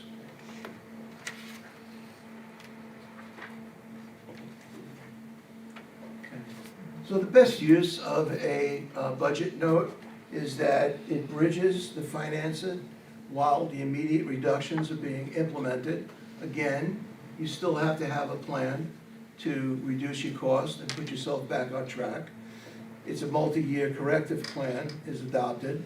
And normally, when you get into a situation like this, you end up with labor concessions or structural changes that are made because you have to restructure the entire budget. Some of the benefits of a budget note, it's fast to implement, it avoids immediate program disruption, it stabilizes the cash flow, and is familiar to New York State and the school professionals. Some of the downsides of a budget note is that, again, we mentioned the 5%, so it's limited. It's subject to a 2-year replacement plan, and it really does not fix the structural imbalance. Okay, and when you have to borrow, you're taking up future budget capacity, what we call, where you have to have the debt service in the budget, which kind of prevents you from budgeting it within other areas because you must have that debt service. And anytime a deficit note or a deficit bond, again, the rating agencies view this as a warning sign of districts in fiscal distress. So anytime you issue a note, once again, you have to have a recovery plan that shows that the district is taking actions to support the fiscal situation. The third option that we're presenting to the board is option C, which is referred to special act legislation. It's deficit bonds or notes. And this is legislative approved authority, which allows the district to issue bond anticipation notes and or long-term bonds to amortize or to fund, if you will, over a longer period of time. It's usually a 10 to 15 year period. However, the district can, including in that special legislation, the availability to go for bonds anticipation notes and limit it to 5 years. Okay, or issue bonds and limit it to 5 years. So I think our overall objective here is to look at the obligation and how many years the district is willing to fund this particular problem going out, or keep it more in a constrained 5-year, plus arena to kind of keep the cost down and the interest costs as well. The difference with this special act legislation, you have to get legislative sponsors. You have to get your assembly and your senate on board. This is legislation that's presented to the state, to the governor. The governor has to approve it, okay? And in addition to that, the district ends up with substantial oversight from the Office of the State Controller and also SED. When you go in this direction, the State Controller's Office comes in and they actually have to certify the deficit of the school district to approve the amount that's going to be financed. So Municipalities usually use this type of legislation, and it's not uncommon, it happens, and we see more and more of this across the island and across New York State. They use this type of legislation when the deficit is too large to absorb in 1 to 2 years. We talked about a budget note, and that had to be paid back in 1 to 2 years. This is something a little bit longer term. You have a little bit more of a runway to basically get your finances back on track and spread some of the costs and some of the burden out over multiple years. In addition, they use this when immediate cuts would be educationally catastrophic. We talked about that. The more cuts that you make at one time to resolve this problem is you're cutting into your programs and the opportunities for students. The districts has to commit to deep structural reform, and that's because of the oversight from the Controller's Office and from SED. So this requires this type of methodology. If you go in this direction, there's a tremendous amount of oversight and reporting that has to be done on a quarterly basis to the Controller's Office. And essentially, if the legislature and the governor is giving authorization for a district to obtain this particular funding, they want to make sure that the district is on the right track. You can't just compound the problem, or you can't compound the particular deficit. You have to take corrective action. Of course, when you do something like this, it's politically sensitive, it's time consuming, it's public perception, it's all those things that concern people, but more importantly, the longer you spread out the debt, the more interest costs that the district is incurring. So that's always in the back of our mind. How can we minimize this, and what might be in the best interests of the district? Okay, so what does all this mean? If we consider a special act budget, bond or notes, and plus the Vantage Recovery Plan, and we're looking at a $10 to $12 million deficit borrowing, and it could be up to 5 to 15 years. We're looking at an annual debt service of about 2.3 million if we were to borrow 10 million. If we were to borrow up to 12 million, we would be looking at about 2.75 million. Recurring expenses would still have to be reduced district-wide by about $10.5 million by year 3. You have a less impact on staffing in year 1 with this type of plan, and then phased reductions thereafter as well. As I mentioned earlier, it does require state approval, and it comes with substantial state oversight.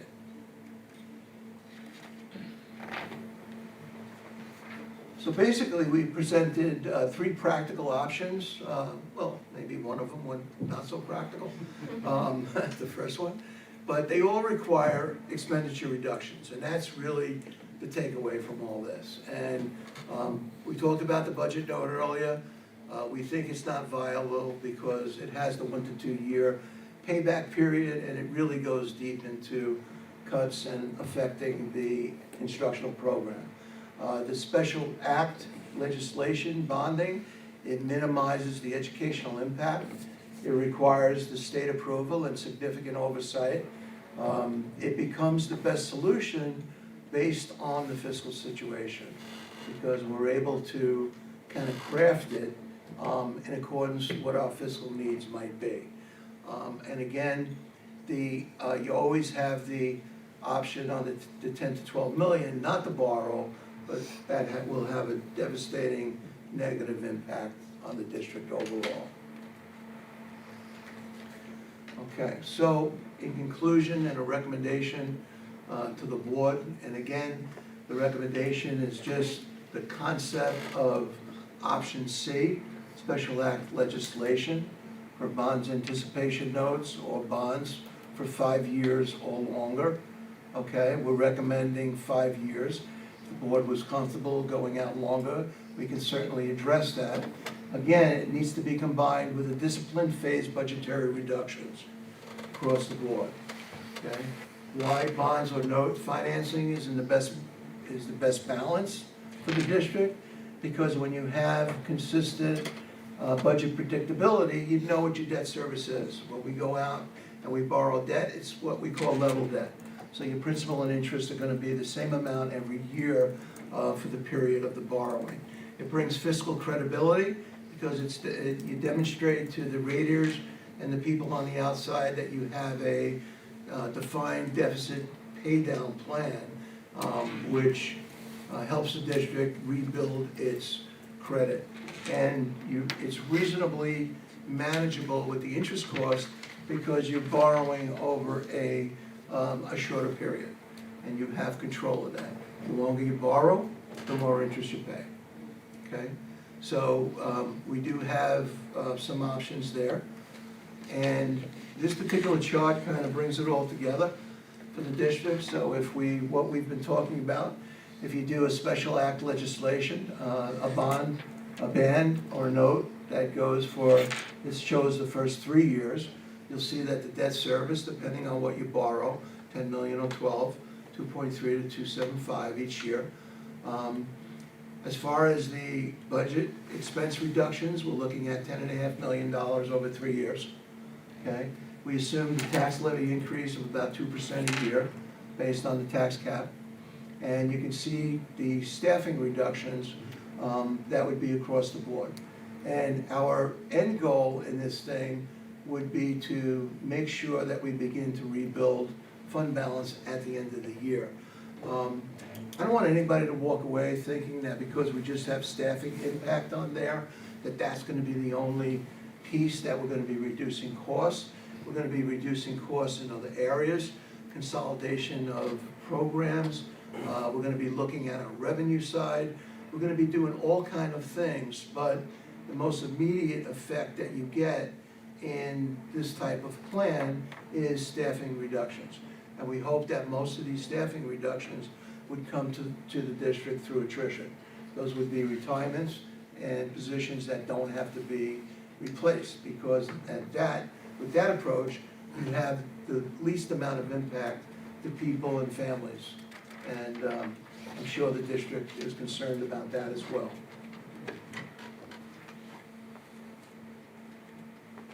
Okay, we're coming down to the end, and as I mentioned earlier, with any financing plan, it's mandatory to have a corrective action plan, okay? And the common elements of a corrective action plan is you have open labor agreements for concessions, you have staffing realignment and attrition, you have program consolidation, you look at your transportation and your BOCES programs, your optimization, your health insurance plan design changes, whether you look at other plans or whether you look at changes that can be made within the plan, health insurance contributions by staff. We also, as I mentioned, you maximize revenues where possible. And of course, when we get down to the budget and we finally get a 26-27 budget drafted, which is gonna be a real accurate assessment of what the district's costs, the program's costs are, we're gonna have to make the decision, do we stay within the cap as far as the tax levy strategy, or do we anticipate overriding the cap when it comes to that point? Like, those are things that are way down the road, but nonetheless, things that we have to start thinking about when we put this plan in place.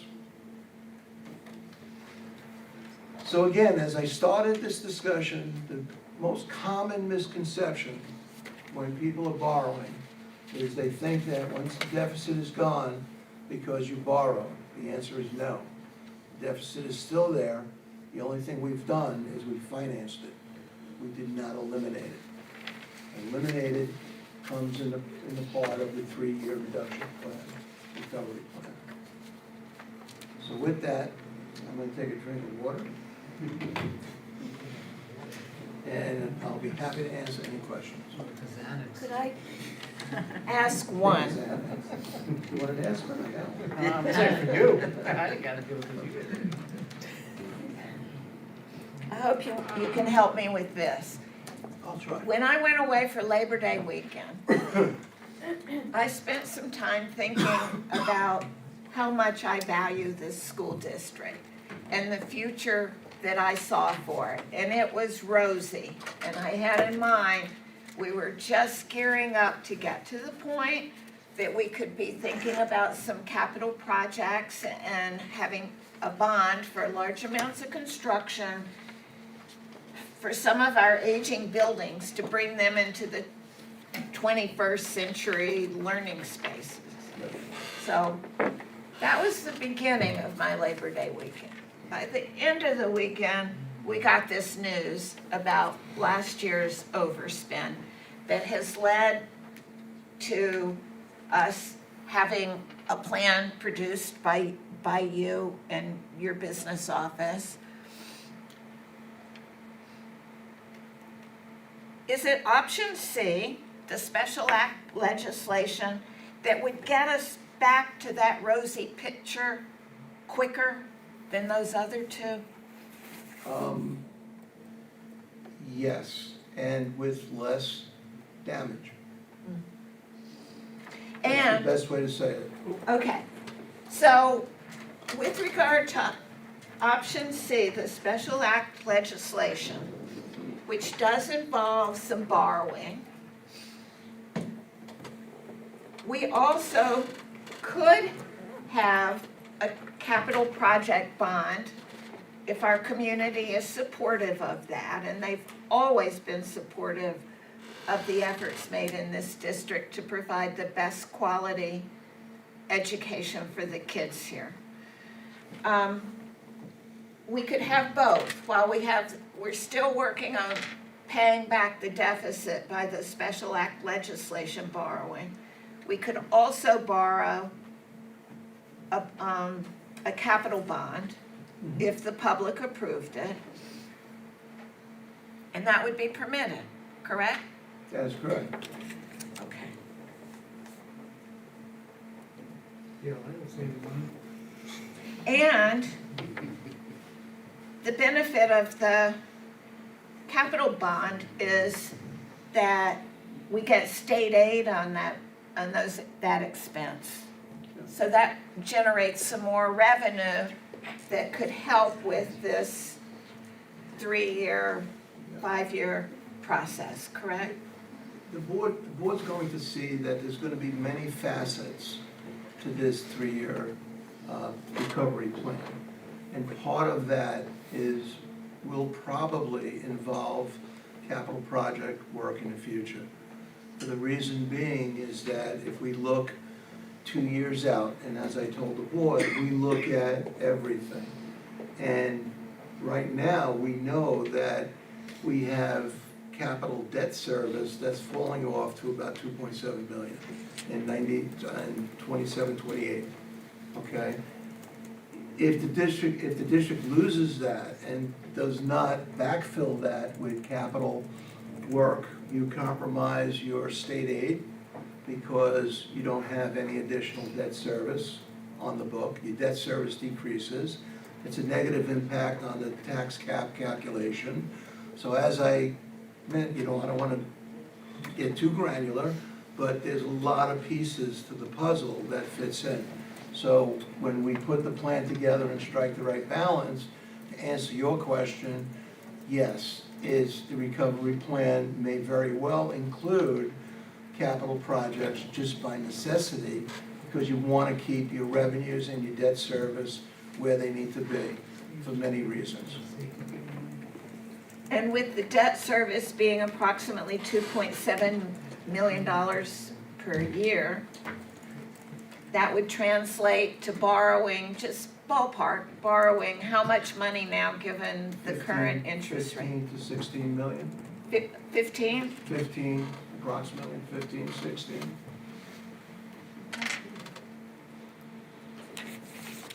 Thank you. So just a point of clarity, that Plan C, where it is the state legislative approved process, that's not the quickest process. That's the most reasonably and prudent, responsible financial plan. Agreed. Because the bond deficit note or those are 1 or 2 year instruments as opposed to a 3 to 7 year or longer period. Much longer. So as we would determine. Yes, you have to jump through, that's why we're very fortunate that we're talking about this now, because when you look at that process, and when we spoke to bond counsel as well, that the amount of time to get the legislation drafted, to get to your legislators, to get this before the governor, you have to get this approved, you have to have some plan, so you can develop your voter-approved budget. Right, so that brings up the second process. Voter-approved budgets are up for May 15th. That is correct. Right, so the likelihood that so we need to be prepared as a board to not only prepare a budget, but that budget is gonna be, yeah, but maybe. Because that budget is going to be subjected to whether or not the legislature has approved and or is going to approve that legislation. Because arguably, they could be on track to do it, but that may not occur till May 20th. In which case, our vote is on a May 15th. Yeah, I think history has shown that when it comes to this type of legislation, that's something that they usually move forward because of the budget timelines. And I also bring it to point because as I made the statement earlier, we need a budget. We need those people to believe in that, and we need the help because those voices for those who are listening, as well as those who are in the audience, need to make those phone calls to get those representatives, to encourage them to get that done beforehand so that we're not walking into that threshold. 100%. All right, so I'm gonna go on to the next item for discussion, which is the good faith discussions with bargaining units. The reason I put this on is because one of the things that I think is most alarming, not just to the community and the board, it's to all of our staff, is the idea of reducing staff. And the idea is, how can we mitigate that so our reduction, the minimum reductions we need to make? Mr. Belmonte alluded to the fact that we are trying to accomplish this primarily, if not absolutely, through attrition. That is by positions that become vacant because people resign for whatever reason, or retirements. So far, we have quite a number of people retiring this year. We're trying to make that happen across collective bargaining units. So we're trying to capture that and see what we can do so that we can sort of absorb those reductions in staff without compromising programs. But above and beyond that, and just to discuss, because this is basically an all hands on deck approach, what we all can do from our cabinet down to all of our stakeholders to help mitigate this process as a community. And I want to sort of go back to what President Hayes said about things being rosy. For me, I learned about this dilemma on August 29th, which was the Friday before Labor Day, so perhaps I didn't get to enjoy Labor Day as much as I would have liked to. But I think what bothers me the most as a superintendent is the progress we made in the last few years as a district. Things are really moving in the right direction. We certainly don't want to sort of hamper that progress that we've made. We've really been dealt a really pretty awful deck of cards. It's something that we have to sort of manage for the next couple of years. But I'm optimistic and confident that we'll be able to manage it. It really is going to take all of us together to sort of get through this. And so, I just want to reassert my commitment to sort of kind of seeing this through. Because, we are making great progress. You saw some of the sort of achievements of our students. There are two of many students in our school district that are doing amazing things. And that's because of the efforts of our teachers, our administrators, our other collective bargaining units aren't here. But, everybody who plays a role in making this school district special, from our maintenance staff to our clerical support staff, our IT guys who patiently wait for these board meetings to be over. So and the idea is just that we're going to be engaging in some discussions with our collective bargaining units to see what we can do as a collective to sort of help mitigate this problem and reduce the loss of staff as much as we can. Again, we want to preserve the programs we have to the greatest extent possible. That really is the mission as we navigate the sort of challenges ahead. And that's all I sort of wanted to say to the board.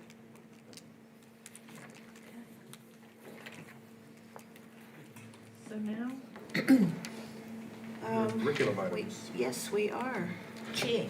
So, the administration recommends approval of curriculum items reflected in Schedule G1 through G3.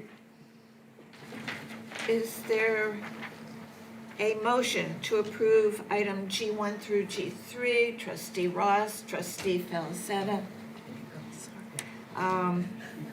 questions or discussion? Just one comment, I just want to renew my continued observation that items 1 and 2, we continue to approve, and there are costs involved, but we never see the costs to those 2 items. And I just want to renew my frustration over the costs that are attached to them that we never see. We can provide information with that regard, but again, these are mandated services. And they're I understand that, I'm not taking away from the necessity, but again, these were cost overruns that we experienced last year. And we should be able to see what is budgeted for these two lines and what we're approving to see that we're staying within the budgeted amount. And especially because of what we experienced last year. So I would like to see some effort made that we can see what's budgeted, what we're approving, and that we're within budget. Yeah, so another way to look at it, and perhaps Mr. Belmonte highlighted when we have our appropriation status and treasurer's reports, all those budget lines are there. Yeah, but right now we're in January. We only saw November's operating report. We're not seeing what is at present. We had discussed that, obviously, you have special ed students or students receiving services, so you're not gonna identify them out. So creatively, maybe it is just a general budget change to that department, or something generically, so that we can get an idea of how it's being affected. You know, special education services have increased by $50,000, or they've decreased by $50,000. So we can have a handle on what's there, just holding the line, not holding the line, bad choice. We have to give the services, but to know where we need to and have to pull That resources we're from. within budget. That's all. That we're within budget. Well, we may never be, the idea of budget is sort of out the window. When it's a required service, we have to pay up for it. Make a budget amendment. Right, but we're, with no choice. But we want to know what it is. I have a question about Frost Alley. Yes. Because I'm very happy to approve Yep. the overnight nature of it and the Right. fact that our kids can participate. But this shows a cost to the district. Correct. So far those trips, the grade level trips to middle school, we left in the budget, all the discretionary spending, because that was something that really the parents were lobbying for. We may have to look at it differently in years to come, but for this current year, it's budgeted for. Okay.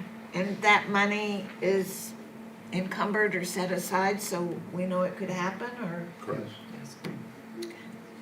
Any other questions or discussion? All in favor? It's unanimous. Moving on to personnel agenda items, the administration recommends approval of items located in items H1 through H8. Is there a motion to approve item H1 through H8? Trustee, Vice President DeLillo, second by Trustee Felice. All in favor? Again, it's unanimous. Next, we have business agenda items. The administration recommends the approval of business items reflected in schedules I1 through I10.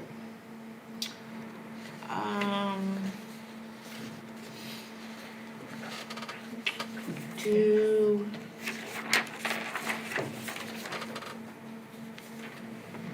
we want to pull out item I2 and do that separately? That was the discussion we had about I the, don't know if we want to stop the work. it would stop the work if we don't do it? Mr. Belmonte? That's the change order with regards to the windows.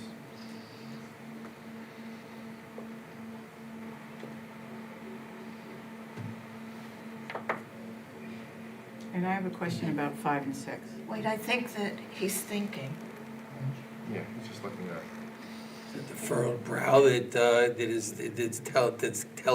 that's telegraphing that, or the squint underneath. He looks like he's thinking.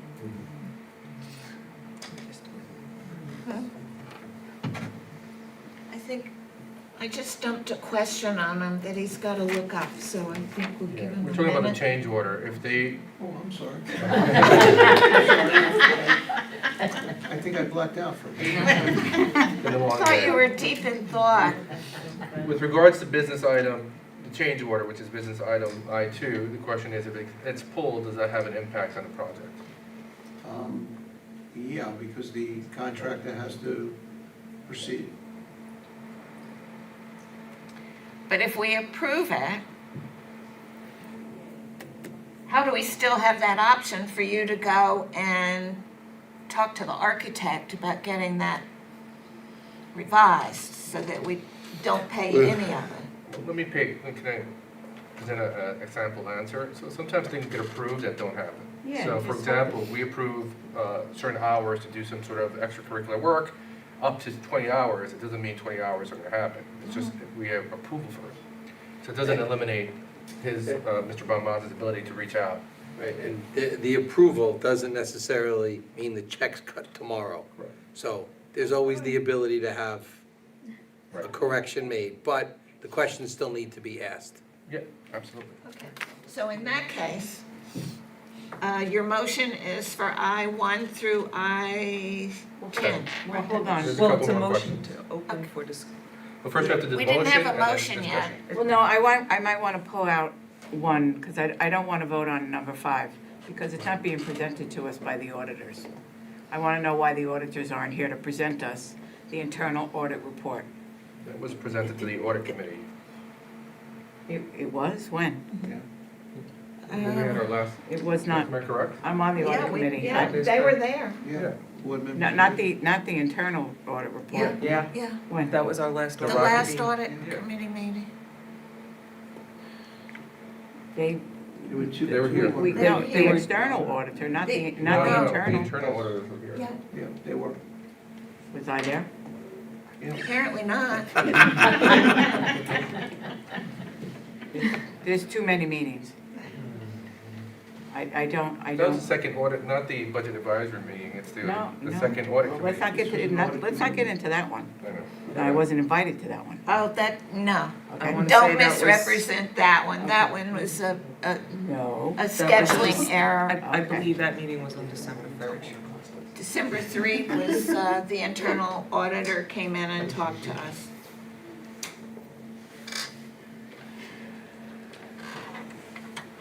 Okay. I think you're right. I was Okay. there. So, Okay. But don't they, but why aren't they here to present it to the board? 'Cause we Typically, our usually do internal both. auditors don't present to the board, our external auditors present. Just the They present to external audit. auditors? Yep. In my experience. It's getting so frustrating. Okay. Second question. All right, you know what, take the motion and then I'll ask my question, because you're right, we have to you're have a making motion. the recommendation? Make the Yes, recommendation. administration recommends approval of business items reflected in schedules I1 through I10. Is there a motion? Trustee Felicetta, second. Trustee Calderon. Questions, discussion? I have a question on the Chromebooks, which is item number 7. The multi-year agreement with Eastern Suffolk BOCES. Is that aidable?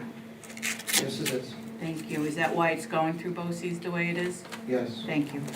The other thing we changed was rather than do the purchase in 1 year, we're able to do it over multiple years, so it reduces the expenditures, for each individual year. It's a lot of money. A lot of Chromebooks. Is that because they're outdated or just they get old and Some of our broken? kids are using Chromebooks that are 6, 7 years old. Okay. Yeah, okay. Okay, thank you. But that number's over, right, that number's over 4 years as Correct. opposed to, we were doing it, annually when we were, Yeah, you piecemeal. Okay. oh, we were piecemealing it before? Yes. All right, thank you. All right.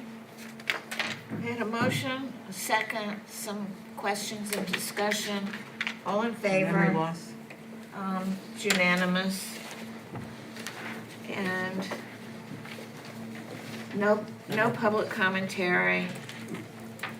Closing remarks. Seeing none, who wants to make the motion to adjourn? Trustee Ross, second by Vice President DeLillo. All in favor? Thank you. The meeting is concluded now at 11 o'clock. Thank you, Mr. Ruda, for your staying